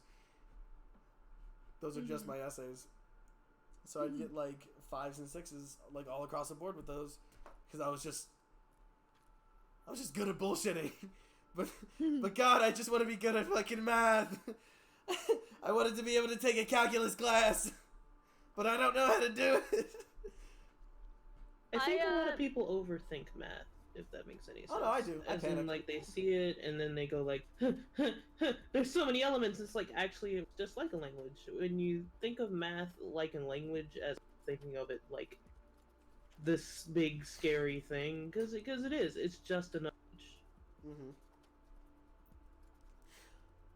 It's weird. Yeah, go for it. Like even with languages, like I guess to me math does not read like a language, but I also like I understand English in the sense of how it flows and how I hear it more than I understand it by its rules. Like I can accurately explain to you how I can explain to you how the grammar rules work. Like I'm pretty decent at grammar. But that's only because like of how my brain processes it all flowing together. It's not like some people, like, I don't think of it like mechanically this is where the comma goes. It's just sort of, okay, that's where the pause is in the sentence, and logically it makes sense to put the comma there. I don't know. I'm sorry, this isn't helpful. No. I'm understanding you, because I know what you mean. I'm like, maybe I'm not getting it because I'm like, I have trouble viewing math as like a language, because for me it doesn't flow. No, I've been told before that. Oh, go for it. Go ahead. No. You say your thing first. I've been told before that math in itself is like kind of a language, and like when I was first told it, I took it very literally. Like I was like, okay, so there's got to be a structure here on like how this goes, and I know that there is, but like my brain just doesn't, I guess, process it like that. Yeah. I don't know. It's like I attach myself too much to like writing. It's like when I started learning Japanese, I picked up a lot better described to me as math, as in he's just like, here's the thing with Japanese, adding and subtracting with vision. Mm-hmm. It's like because in Japanese technically you can put everything in like a any order you want and you'll still like understand the sentence, but it's like saying store want go instead of I want to go to the store, as in like you technically it's technically correct, but everyone's going to look at you. It's like you're correct in what you're trying to realize, like everybody's going to look at you. When it comes to math and it comes to like the parentheses and the exponents, and it's like I view them as modifiers as opposed to like this is an extra step. I'm just like, this is to make this look shorter. Because if I were to write out, because you can very easily just write out every aspect of math in a separate like and put it back into adding and subtracting, but that takes forever. As in, like, if I were to write all the steps out individually, it would be like forever. But everything in math can be broken down into a really simple root. It's just a question of, is it easier to do it that way and take 30,000 years, or is it just the formula of how this all is? Like, there's a reason why it stacks. Instead of like you learning the big stuff first, it has to stack. Like, you have to learn the basics first. And a lot of people I've come to realize don't even understand PEMDAS. Mm-hmm. And it's kind of like, and PEMDAS it's like the alphabet technically. There's a reason why it's set up that way. But What's like that? there, The appendix? PEMDAS, PEMDAS. PEMDAS. PEMDAS? I've never heard this in my life. It's parentheses, exponents, multiplication, division, addition, and subtraction. As in, that's the order you're supposed to solve a problem. Because if you try to solve it the other way, you will get a wrong answer. It's and the answer is wrong in both practice and like you can literally physically like do this and it will still come out wrong. You'll be like, why does it look like you didn't do PEMDAS? It's that's the base structure of the language. So it's like y equals mx plus b. Well, why does y equal mx b? It took us a long time to figure out that this is the pattern that lines take. But this is the pattern that lines take, and let me show you on a graph this works, because I can physically take the graph and separate all the parts, but eventually your brain just goes, oh, well, it's a whole lot faster if I just do y equals ms plus b instead of like manually going in and doing this. I learned math for the sake of laziness. No, Hey, whatever it takes. It's like, and it makes a lot of stuff easier, as in like whenever math, things go so much faster when you like know when to use a certain formula for something. And you can also get things for cheaper if you like, because stores lie, or they'll make something look like a deal and it's not actually a deal. Do the math. And some of it's really quick and easy math. If I buy, You're cutting out. You said if I buy, and then you. Okay, I was at the store the other day, and whenever there's a sale, very like, my brother and I get very meticulous about it, as in we're just like, okay, is this actually a sale? Or is this just made to look like a sale? Exactly. It's just like, oh, well, you can get the big can of beans for $4, and it's just like, okay, but is it cheaper for me to buy 2 of these $1.50? Like, if okay, it's $4 for a big can of 20. Now, it's probably, and it's just like, okay, a big can of 20, but I could buy 2 cans of the I can buy 2 cans of the $2 one, but they both have 15 ounces in them, which would give me 30 ounces for the same price. So it's like, it's something where I feel like it takes the extra time to actually the basic algebra skills, especially in the store. You end up saving like a shit ton of money. That makes sense. For me, I'd just get the two smaller cans of beans because I'm usually cooking for 1 to 2 people max, and honestly, it's like, well, if I buy the big can of beans, I won't need this much for the recipe, so now I just have too many beans. You have 10 minutes. It depends. You also have. I thought I had 3. No. You have 10 because we started at 6:10 and we got 55. Okay. Everyone gets 55. That's the other thing that I've learned just adulting, is that it's like, even though I can get more, do I need to get more, and is the 50 cents I'm going to save worth? Yeah. That's the other thing. It's like, it's all relative. It's like, I just think people should make informed decisions, and if you have the tools, if you have better to make an informed decision, then you should use them. No, that makes sense. That's smirch. You're smirch. Why are you like this thing?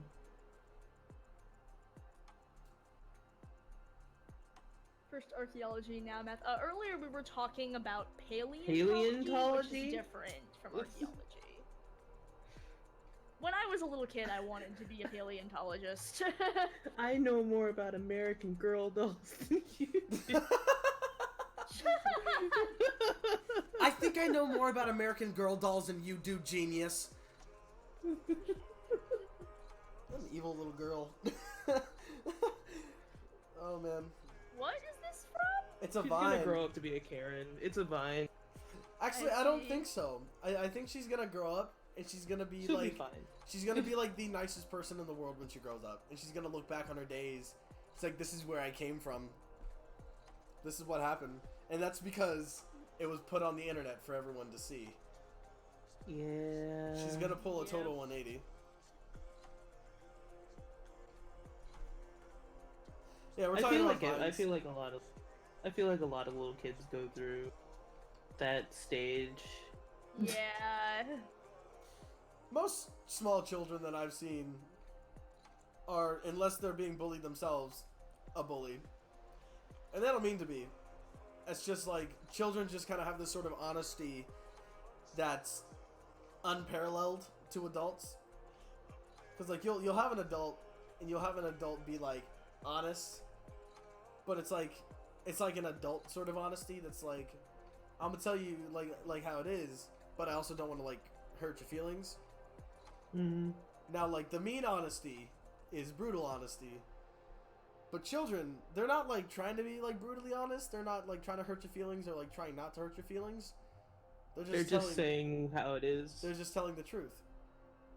Like, if a kid Or at were least saying how they feel. It's Like not how they necessarily feel. like accurate to what's going on. Oh no, for sure.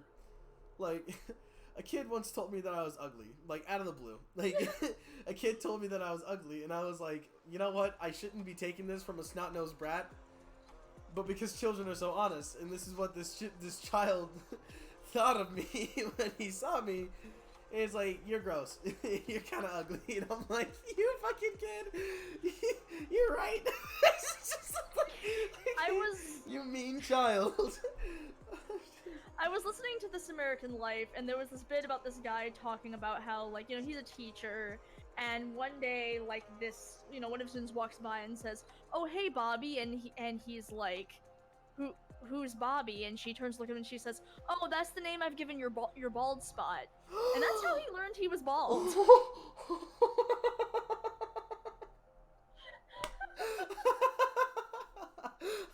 Holy shit!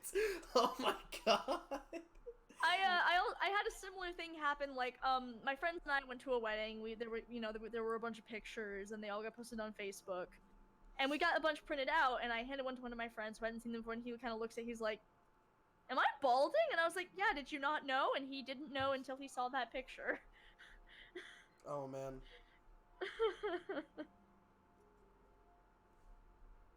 That's just how it be. But yeah, kids can be fucking brutal. Fucking children, man. Yeah. Ugh.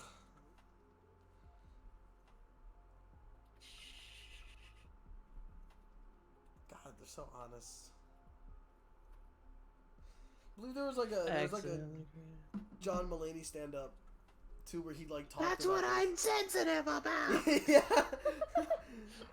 Yeah, it was like he was talking about. It's like once you get to like the preteen stage, like they're honest, but they're also like educated enough to know what they're saying. So like they're honest and they're analytical. They're analytically honest, which is the most dangerous sort of honesty to be, because that one just hurts.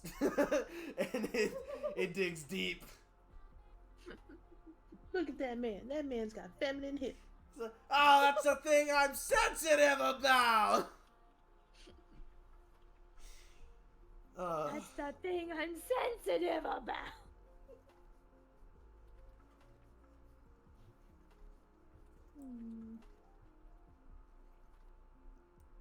No, don't rotate that way. What happened? I'm trying to see if I can get these to match up a little bit. I won't be able to. What if you just because of how I... What if you copy paste it and then flip it around? Like the like copy paste the green and then just change it to red. They're not exactly the same, and I also don't know if I can do that because of how I did the layers. Oh no. Because I'm dumb. Let me erase this and try that. They And then call I'll it- feel bad if it doesn't work. Bobby the Bald Spot. Bobby the bald spot. Let me multiply this. Not multiply. Fucking duplicate kids, this man. layer. Fucking kids. Fucking kids.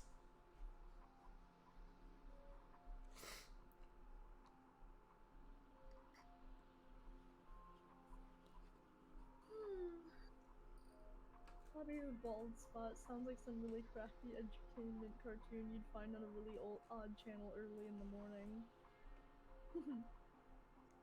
Hey, Billy, what did you do today? I looked at my bald spot, Bobby. Sure you did. Sure you did. Everyone gets a bald spot in time. Really, Bobby? Yes. Yes. Yes. Wow. Is there more to that? No. No. When am I gonna get my bald spot? It can happen at any time, Billy. Billy Bob Jones. Billy Bob. Billy Bob Jones. Billy Bob. Transform. Okay, Dingles, you have about a minute, but I will be right back. So I have a Okay. little more than that. Yes, supply transformation. Has a gun. He has a Has a gun. He has a gun. Oh man. I don't know if this is working. I'm designing some DMP stuff that no one's going to see for a very long time, and I'm just like, why? Even this isn't working how I'd hoped. Art is hard. I'm sorry for your loss. I'm trying to figure out where to put this thing.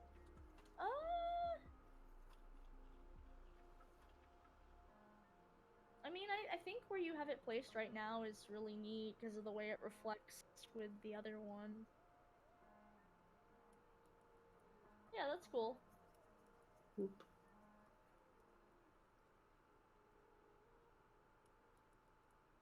I'm so proud of him.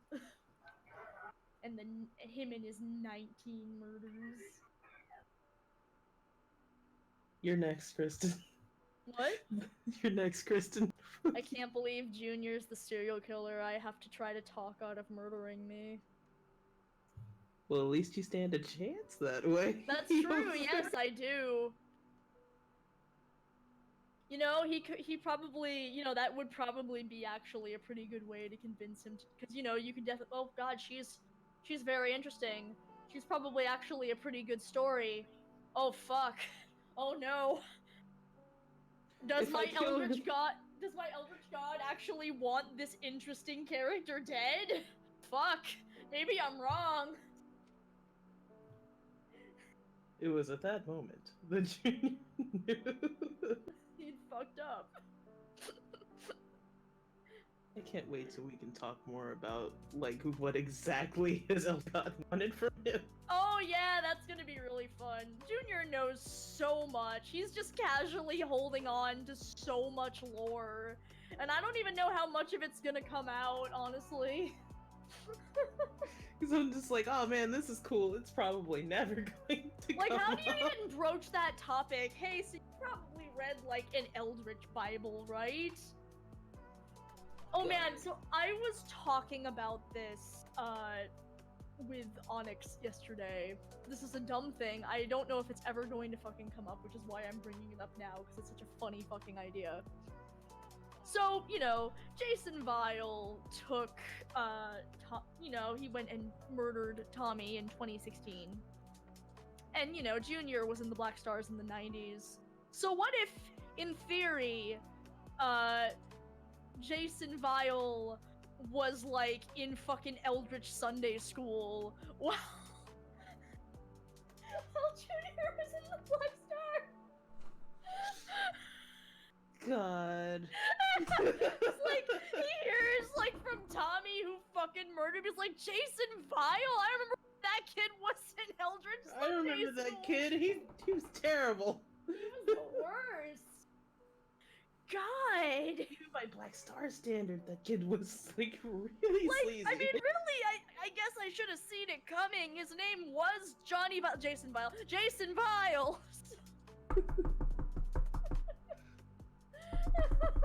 Oh, Jason, I remember Jason. God, like a lot. Hello?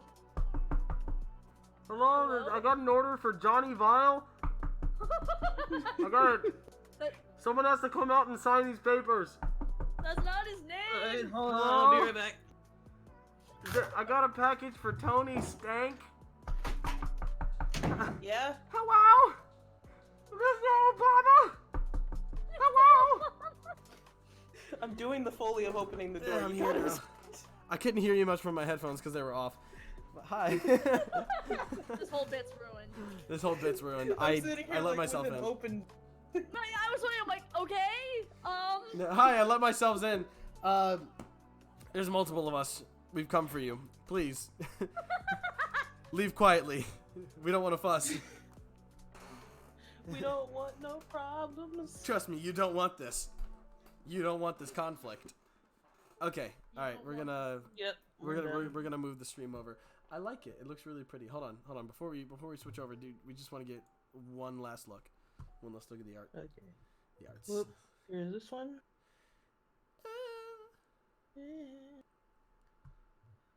All right, let me stop my screen share. What a beautiful man. What a beautiful man. What a beautiful man. what a beautiful man. Forewarning, I constantly thirst after Chocolate Thunder. I mean, Constantly. same though. But it's You're all disgusting. disgusting. But it's like constant. Like anytime Dingle's like pulls up a picture of fucking Junior, I'm like, Chocolate Thunder. It probably gets annoying. No, it doesn't. I just love doing it. Okay, let me get Mixcraft all opened up and ready to go. MICKEYMOUSE. He has a gun. He has a He gun. has a gun. He has a gun. The greatest fucking thing. All right, let me.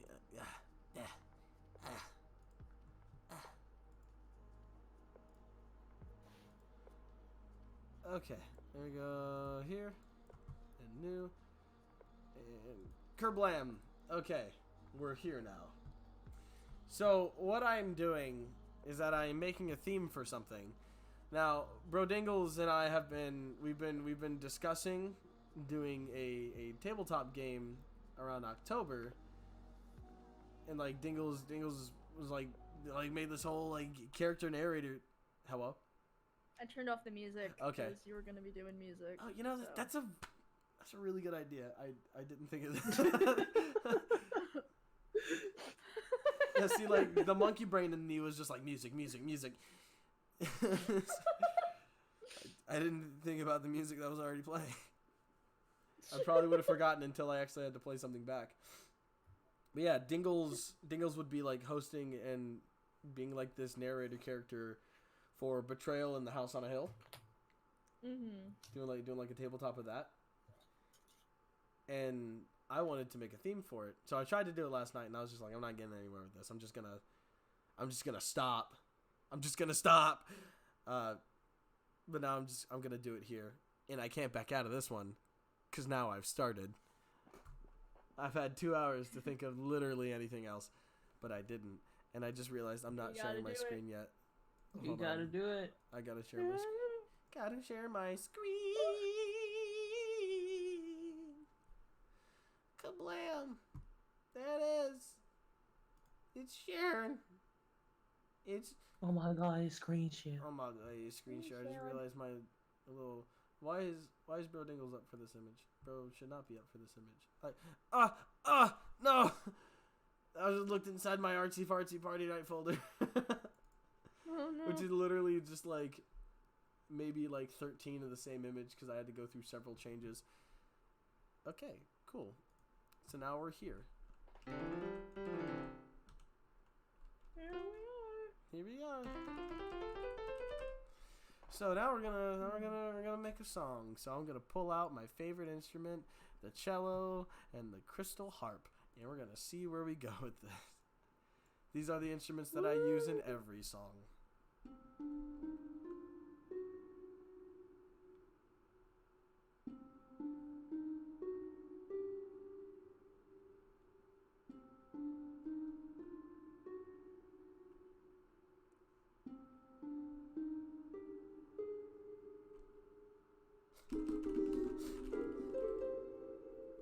That's it. That's the song. That's all. Thank you guys so much for coming out to Party Night. So, I kind of have like a general sound that I want to go for, but now I just need to make everything else. So that's what I'm gonna do. That's a mood. So we're gonna be in 4/4 time. I might just bring this down to maybe 100.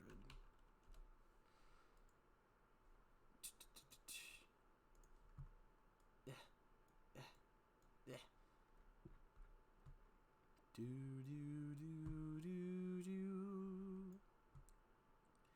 do do do do.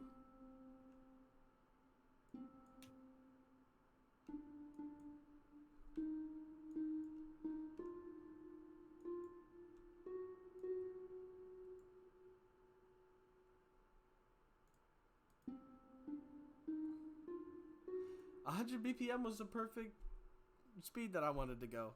Dope. Dope. Yeah, dope. Do. Dope. Do. Wait, I'm putting them in the wrong spots. Do. That was do. Do.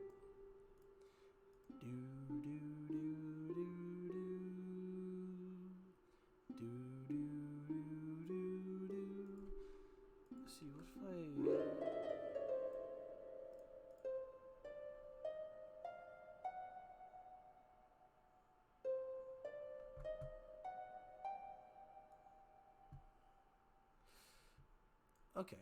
Okay, cool.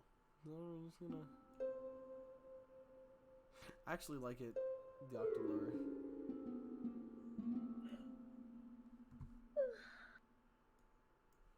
I hope you're all buckled in, because this is what it's gonna be for about 50 minutes. I'm so buckled.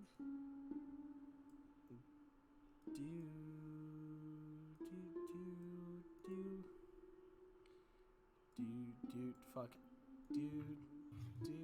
Fuck. Dude.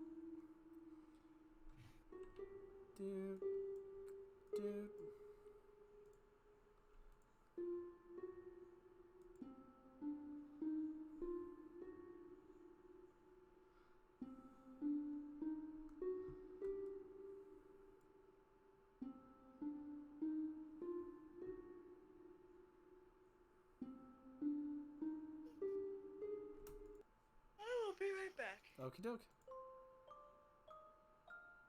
Ooh! Wait! I like Music Box. Music Box!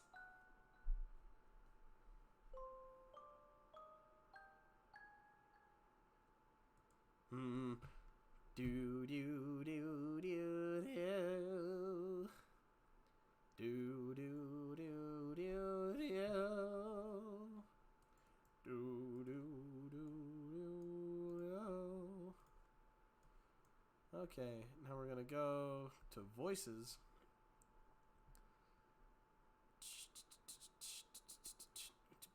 Do do do do do.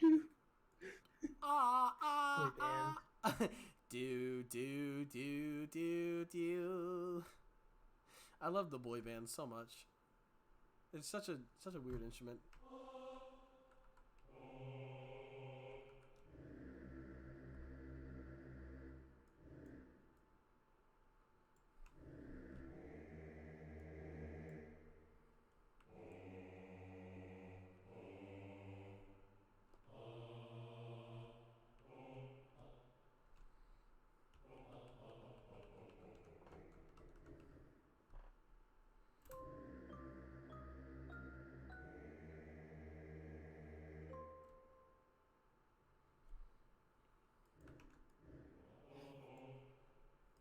I'm sorry, y'all are gonna have to deal with me silent to make music next. Are you also making music right now? No, I'm listening to you, and I always listen very intently and try not to talk over it. you can speak if you want to. I mean, that's kind of the point where you're like talking. No, I know. It's just that I get lost in it. Mm-hmm. Because I'm just like, oh yeah, that's lit. Oh yeah, nice.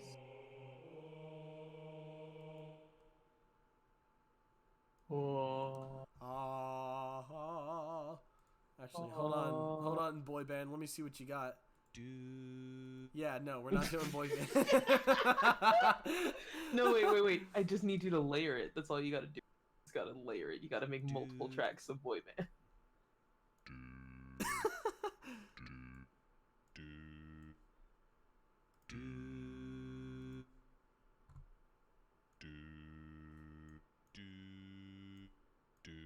Fuck. Dude.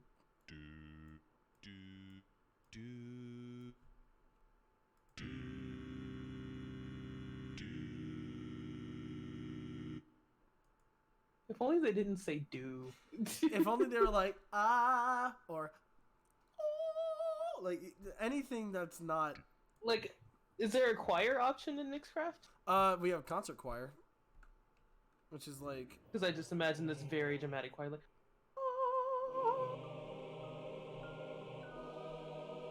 okay, so how about let's take that.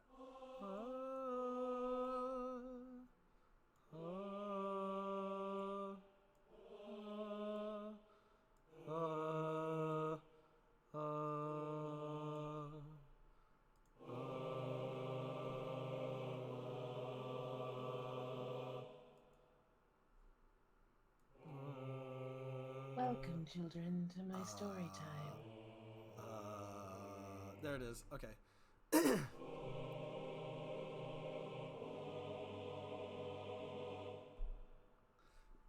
We're making progress. This is how. Progress. This is what we do. This is what we do with the progress. I like the music box a lot better. Yeah.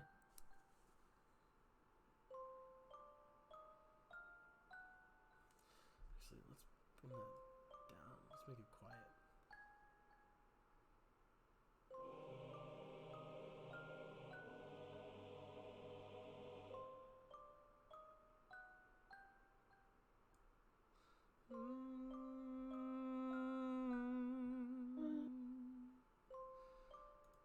Okay, so I'm not really feeling the concert choir itself.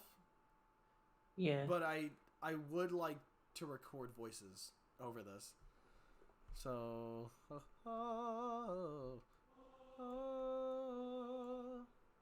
okay.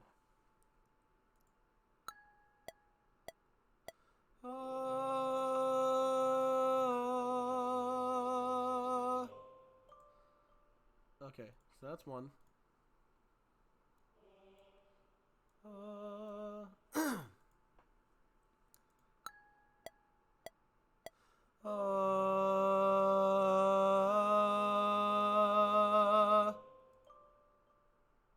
It's two.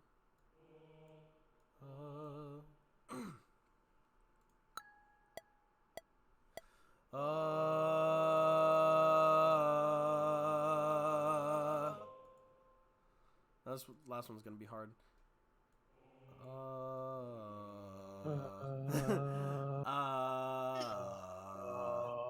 That's like the low part of my low.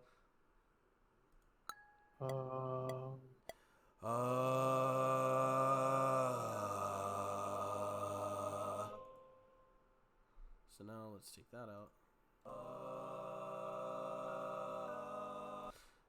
No, this one just doesn't sell it for me. So I'm gonna take that one out. Let's. When I actually do it, and I'm just kind of doing it on a whim right now, but when I actually do it, it's probably gonna be a little more pretty. I kind of want to add a really high harmony in there. Like. Okay. Let me mute for a second. Hold on, no, I see where you're coming from.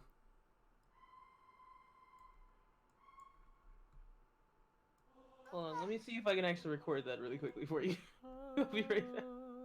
Okay, it's 110 BPM, and it's an 8 count.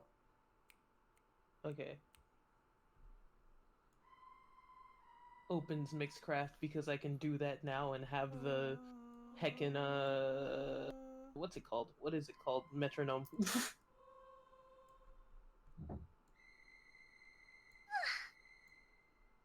You know, you could use it as a violin at some point if you needed to. I could. So I'm just gonna take out these vocal tracks, and we're just gonna use this for now.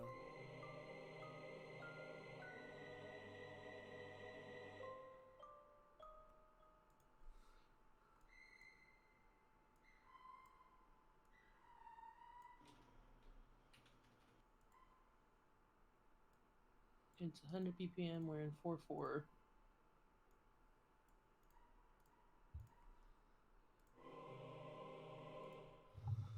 So how about let's do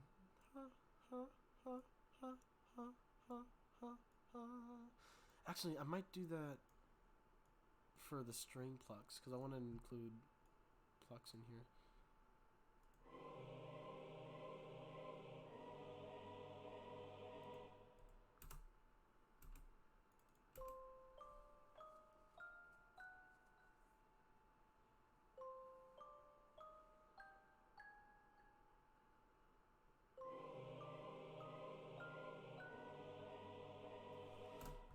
You know what my problem is with the concert choir? It is just slightly off. Like it's just slightly like a little bit late with the vocals, and it makes it difficult to time things up properly unless you're just having like itself be a vocal piece.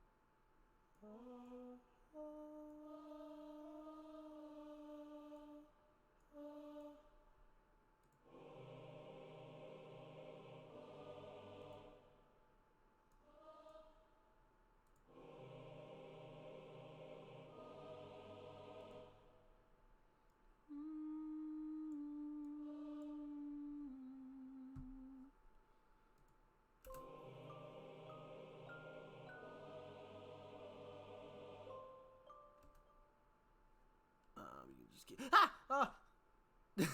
I deleted the whole thing. No.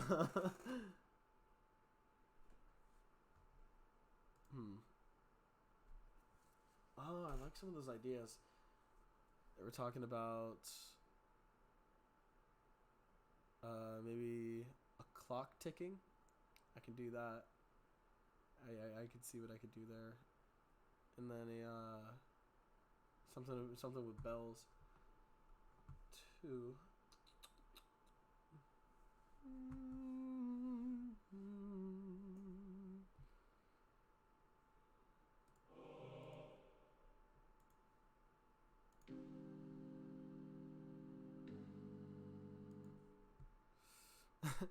Boy band time, baby.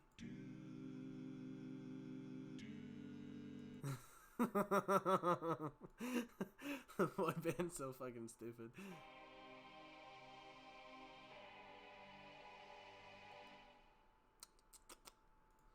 How about you?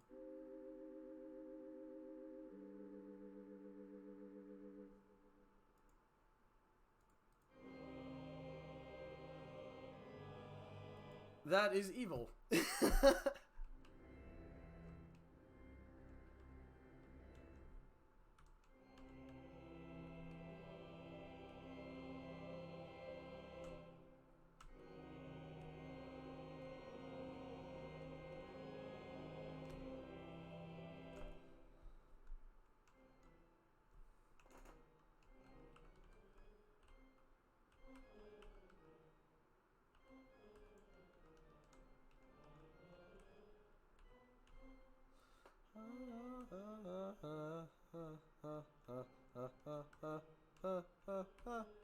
Fuck.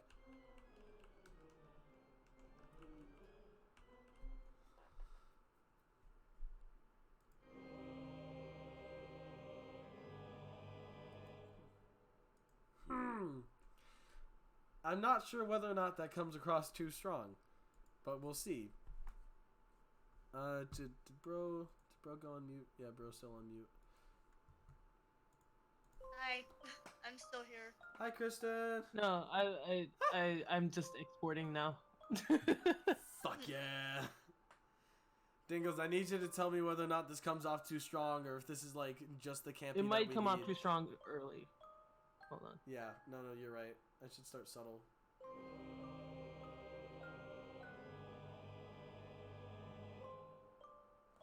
So, So maybe I just have the regular concert choir.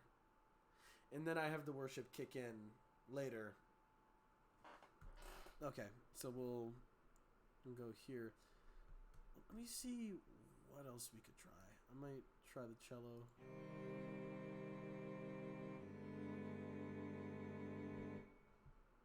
You and your cello. I love the cello. The cello is a beautiful instrument, and it just sounds really nice, even if you go like past the limitations of a regular cello. The cello's fucking great. The cello is great. It's a beautiful instrument.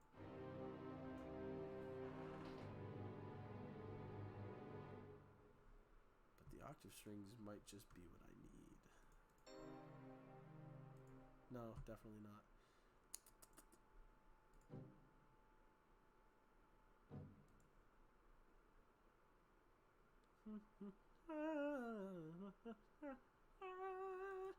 Here we go.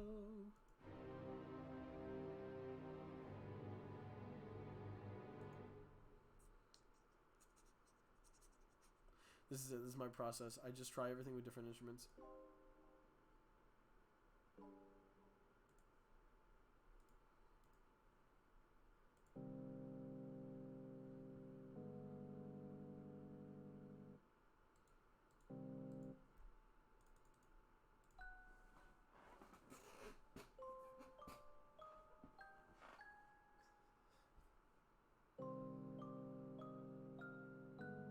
Yeah. Get that eerie mood before we like completely destroy everything later.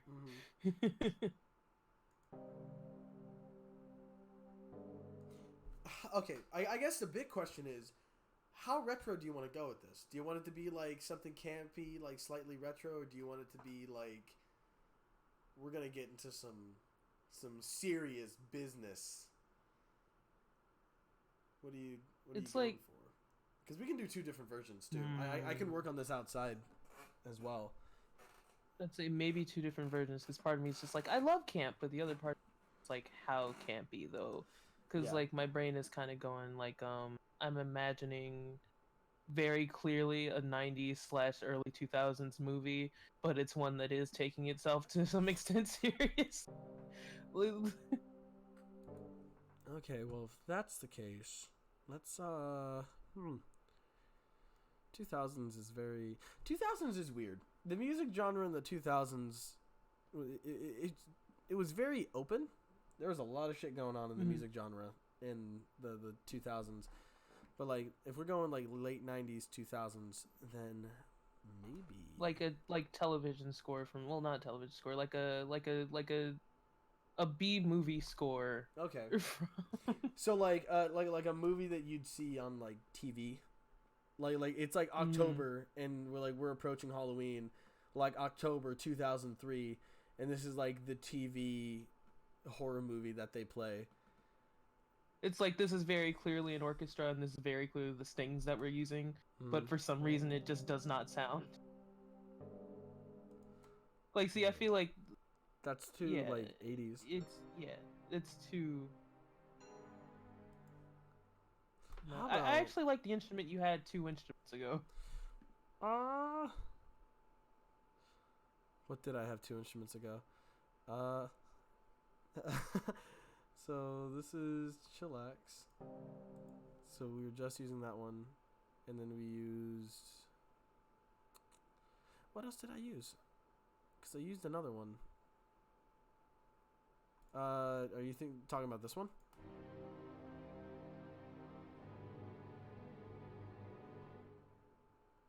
I don't think it was that one, though I think that kind of works. Okay. As in, like, not something too electronic, if that makes any sense. Oh, wait, did I use Long Road Ahead? Yeah, there we go. It's very, like, synth piano. Like someone is like, playing this on a synth. Okay. This is what you walk into a church in the night, and then like the pianist is sitting there like there's clearly a funeral going on. They don't have an organ, but they do have the little like some dude like named Brian who just has like a synth keyboard came in. It's like I do this for every funeral. You can imagine like a door and it's just good evening. Oh wait! Hello, this is some fucking expositional shit. Okay. That's what I was. That's That's why I kept doing like the yeah.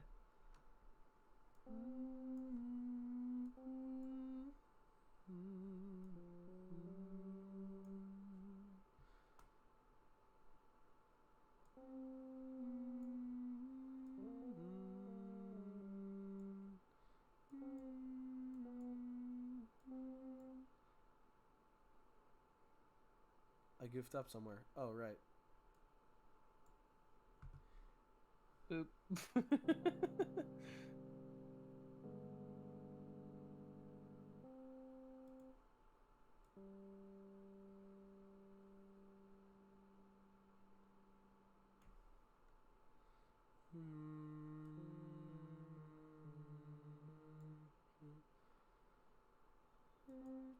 I like how you hum to get the harmony.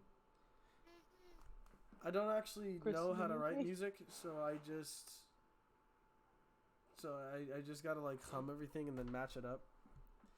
Cause I just don't know. I mean, hey, if it works, it works.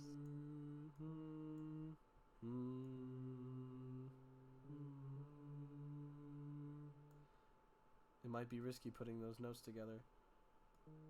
It might be risky putting those notes together, I think.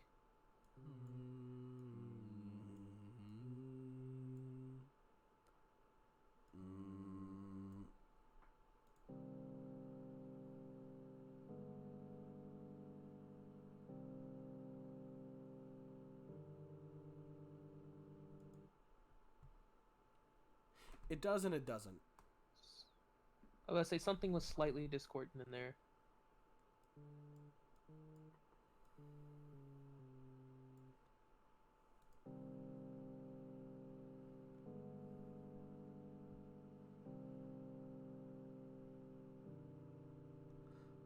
Nope, I like that. That's that's my Yeah. chord. There we go.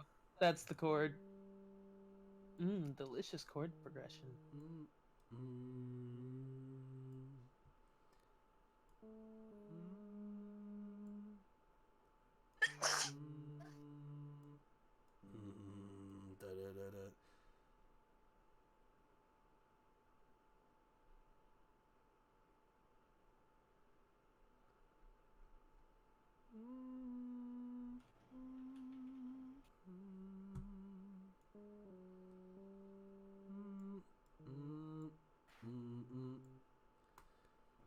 The chat has created a vampire to go along with this piece. That's perfect. They've named him Verpy Vladimir. Verpy Vladimir.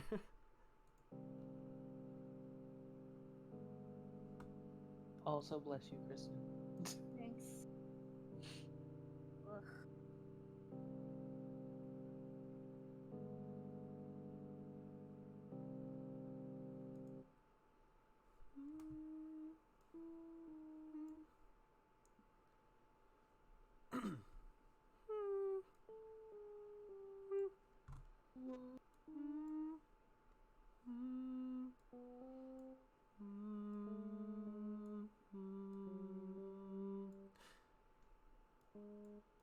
This might be one of our classy.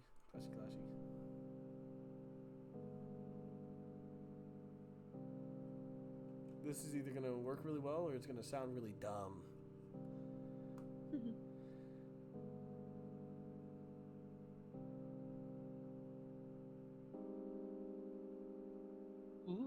That's fancy. That is fancy. Hold on, let me... That tickled my ears. So the instrument that we're using for this is called Long Road Ahead. I think it's one that's generally used for like bass, but I kind of want to see what I can do with this. Let me...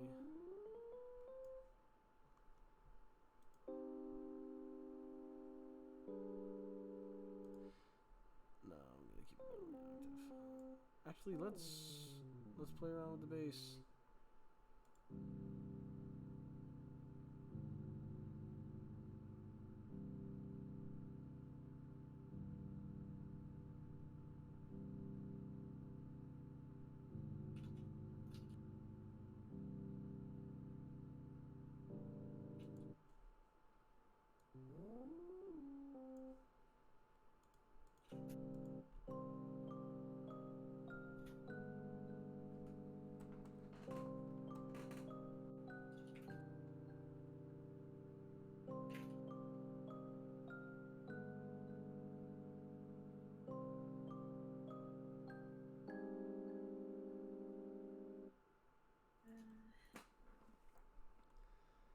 Now I'm gonna pull the cello back out.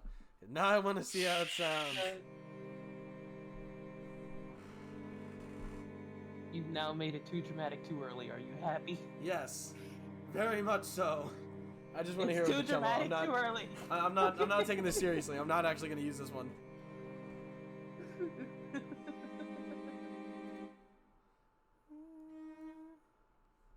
So I'm gonna take this Also, one. why didn't anybody tell me my gain was so high this entire time? I had to turn it down. What? You said you sounded fine to me? Oh, because I was recording a thing and I had to turn my gain down. No, you sounded fine. No, I just want to hear. Yeah. If there were a problem, I would have told you. I just remember at the end of a stream once, Tom was kind of like, "Yeah, no, I just didn't know how to tell you." He was like, "It's kind of been a problem."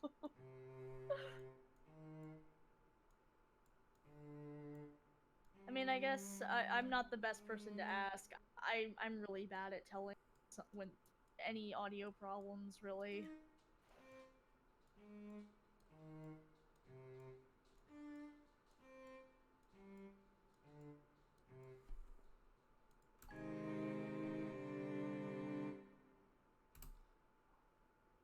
Okay.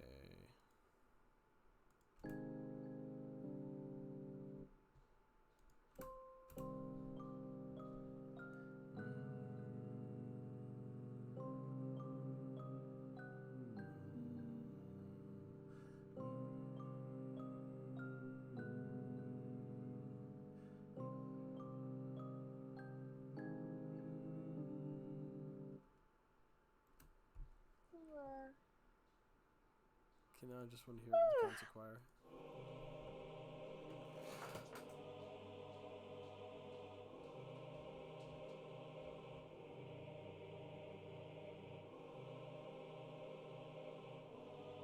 I get what you mean about it coming in like slightly too late. Yeah, it's just slightly off. It's like they stopped to breathe. Like if this was like a different piece that was like all like choir, then maybe it would work.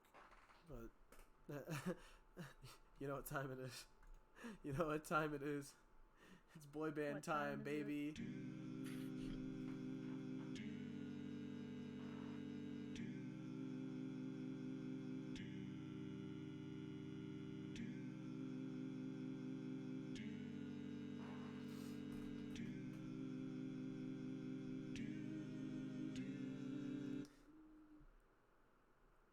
I have too much fun. I have too much fun with the boy band instrument. That and when I realized No, you're that having like just the right amount of fun. when I This realized is that the correct amount of fun. because I was writing a song the other day and I used the boy band instrument for like what like the vocals would sound like for something, and it fucking worked. Like it worked. It worked really well. And I just remember I was flabbergasted. I was like, this is amazing. I love this so much. And then a part of me got angry. I was like, this is the fucking boy band. I can't believe the boy band worked. I can't accept this. I can't. Surely any other instrument is better. No. I know in my heart it's the boy band, but I can't say it. The boy band. There's a boy band in all of us. Screaming, reaching out, wanting to be heard. Speak to the boy band. What does the boy band say? Do, do. Do, do. Marvelous. Alright, we're gonna bust out some pizzicato strings. Just going with it out. Just going.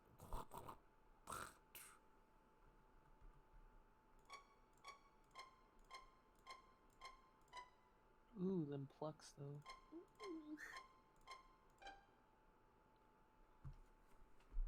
This is where we're gonna get the playful side of Betrayal in the House on a Hill. Yeah.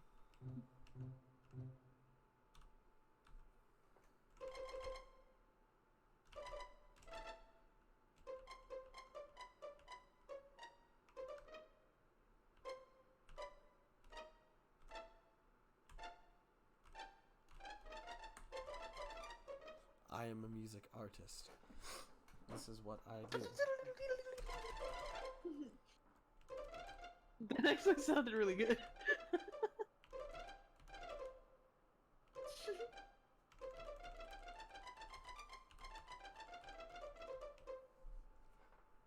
Art. This is the art. These guys are creating a backstory for Verpy. I can't believe Verpy is a character that's just in this now. This is just Verpy. Verpy just exists now. Verpy Vladimir. So do.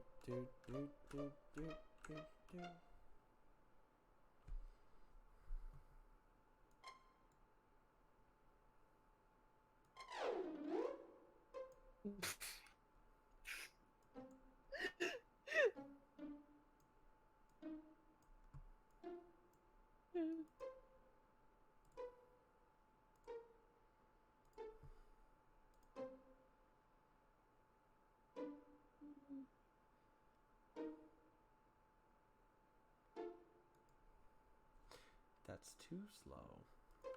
I was going to say that's very slow. I know what I did. I know what I did, damn it.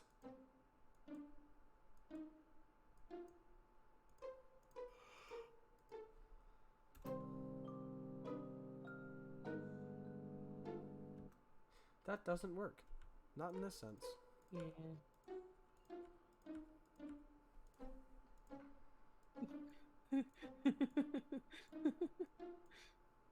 The sound of you removing the notes also tells a story.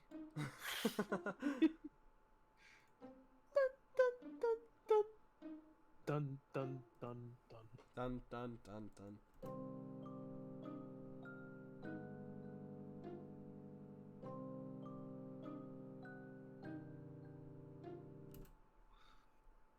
Dun. Still too slow.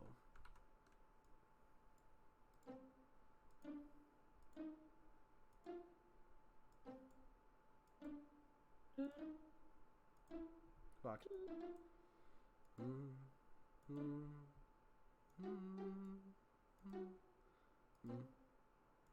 Fuck. Fuck. God.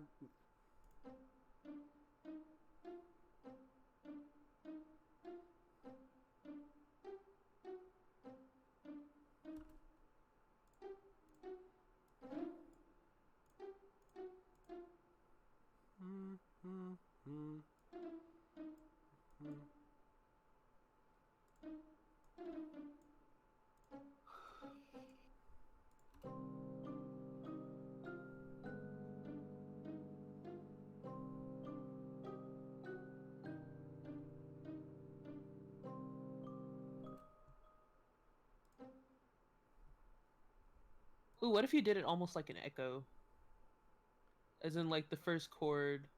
Oh. Because the first part mirrors the first chord, and then the second part can mirror the second chord.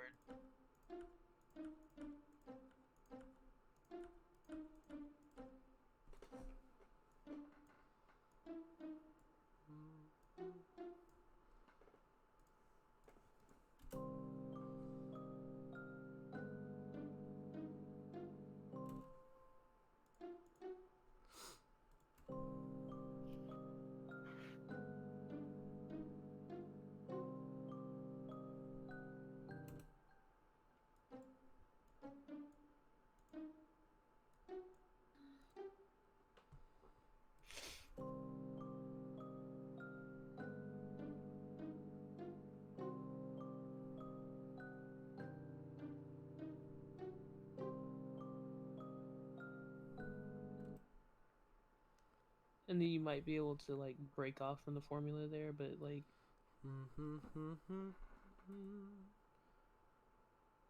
So okay, I kind of have an idea.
Nice.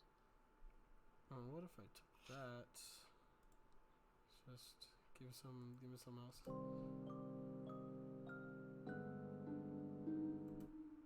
Nah. Actually, I think I'll make this a music box too.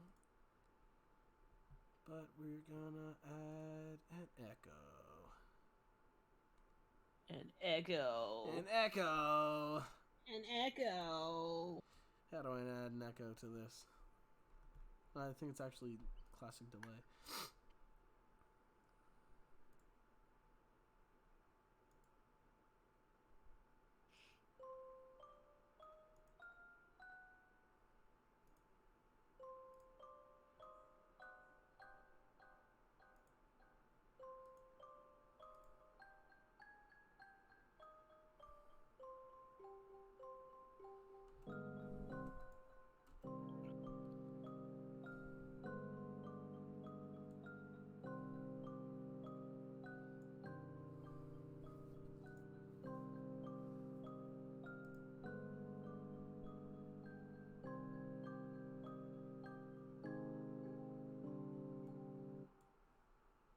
It's almost like their two harmonies coming to intertwine.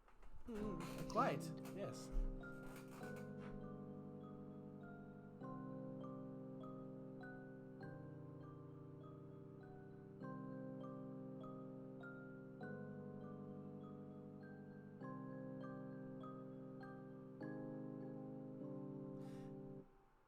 I like how they intersect. It's like you're like going up and then It's you're like going they're down. dancing. So let's see. So just from the beginning.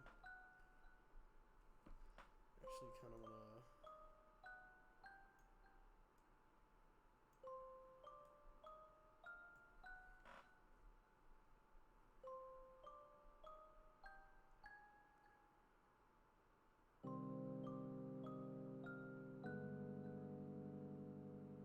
So this would kind of be like a monologue of the narrator. Yeah, no, I'm imagining in my brain I was just being respect. I was trying to be respectful.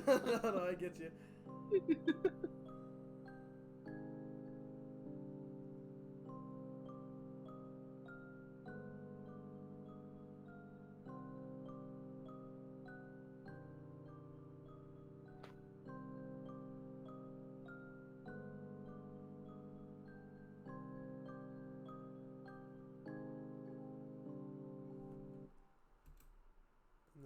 do something here. Oh, you got 5 minutes. Thank you. And we're gonna have an 8 count here, where we have this. Mm-hmm. And then like the. Fuck. God, shit. I'm just making notes. I'm just making more notes. Fuck.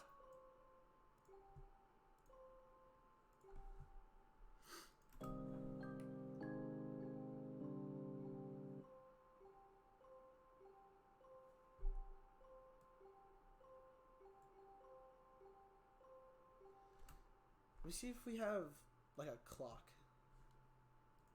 I want to. What I used for a wood block does very similar. If you don't have a clock tick, or at least it gives off the air. You'd have to pitch it a little bit, like manually. But stop! Stop! Stop it! No!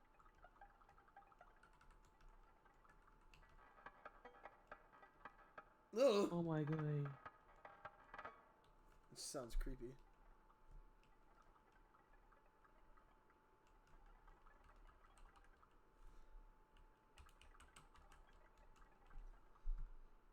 Oh, that's fucking creepy. What did you say that you used for the clock? I used wood block. Oh, I have the wood block saved. Like, yeah. It's like I used a wood block. It's not exact, but I know there's some doctoring you could do to it.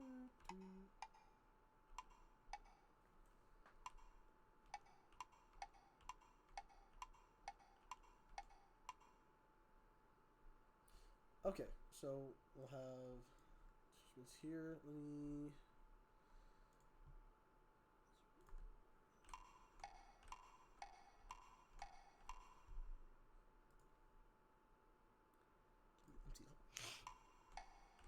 Otherwise, I can find you a sample.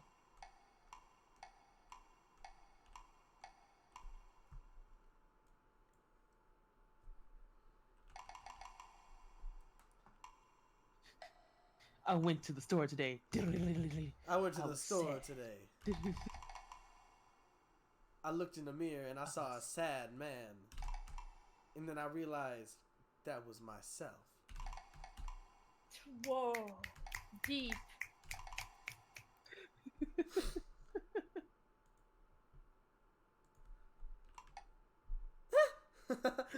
Such a little sound. Let's go. Let's bring it bright. Okay, so how about let's add a not a delay.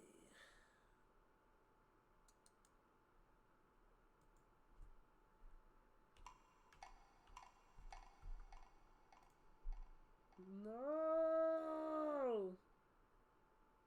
It kind of messes with the effect. It stops being a clock. What did you do to it? I added a classic delay to it, which I might just take the delay off. I just put a reverb on it. Let's say. Oh, I was about to say. I always wonder why you don't do this. Do you ever click add effects? Yes. Or it says selected. Because I never see them. It's you, okay. You can't see it right now because the screen share only shows like this part, but I have like a window. Well, no, but I know that you've added effects on the on one of them, but it's not showing up in the sidebar, like as in like the actual sidebar doesn't show it. It's and this is something you can do for an entire track as opposed to just a section of a track. And there's more options in it, like you have a little bit more control over it. Oh, okay. I didn't know that. Huh. Wow. That's what Steel had me do. So. Oh, okay. So how about let's put this here.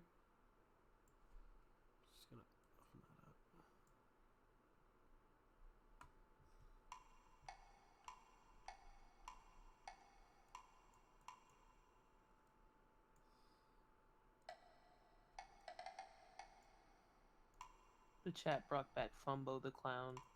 God damn it. Fumbo. It's Fumbo the clown. It's me, Eddie. This is unnecessary.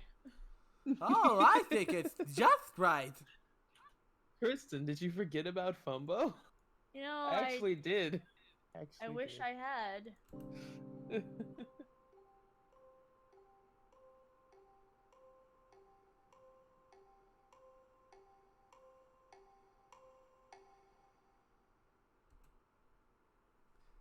I like that. I like that a lot. That's really cool. Hold on. Okay, Terror. so now that it is 8 o'clock, you guys get to witness. This is an hour. This is an hour of work. This is what it sounds like.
Nice. Nice. Nice. I like it a lot. I like it too. Now how am I going to make this as dramatic as possible in these next few measures? Oh, bring that choir back.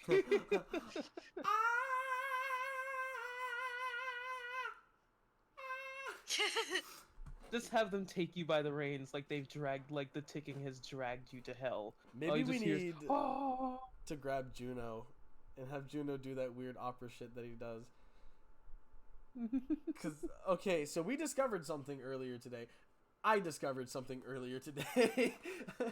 So we were talking with Juno, and I was just memeing about, and I started doing like this opera Shadow the Hedgehog pissed on my wife meme. And Juno cuts in with one of the most beautiful high notes that I've ever heard. Like the vibrato, the push, it was powerful. And it took me off guard because the people that were in the call at that moment, it was Bro, you were there. Actually, no, Bro came afterwards. I was not actually. It was Chi-Chi. It was Chi-Chi, Juno, and myself. And I immediately had like this violent reaction. I was like, "What the fuck was that? Juno, did you do that?" It's like, "Yes, I did. I did do that." And I was just like, and Chi-Chi was just silent. And I was like, "Chi-Chi, do you fucking hear this?" And she's like, "Yeah, I heard it." I was like, "Juno, do it again." Like, I was like, "Juno, what the fuck, dude? How long have you been able to do that?" And he just, and then like, Bro came in, and then Phil came in. And you were there, and you were there, and you were there, and it was a very eye-opening experience. I was very impressed.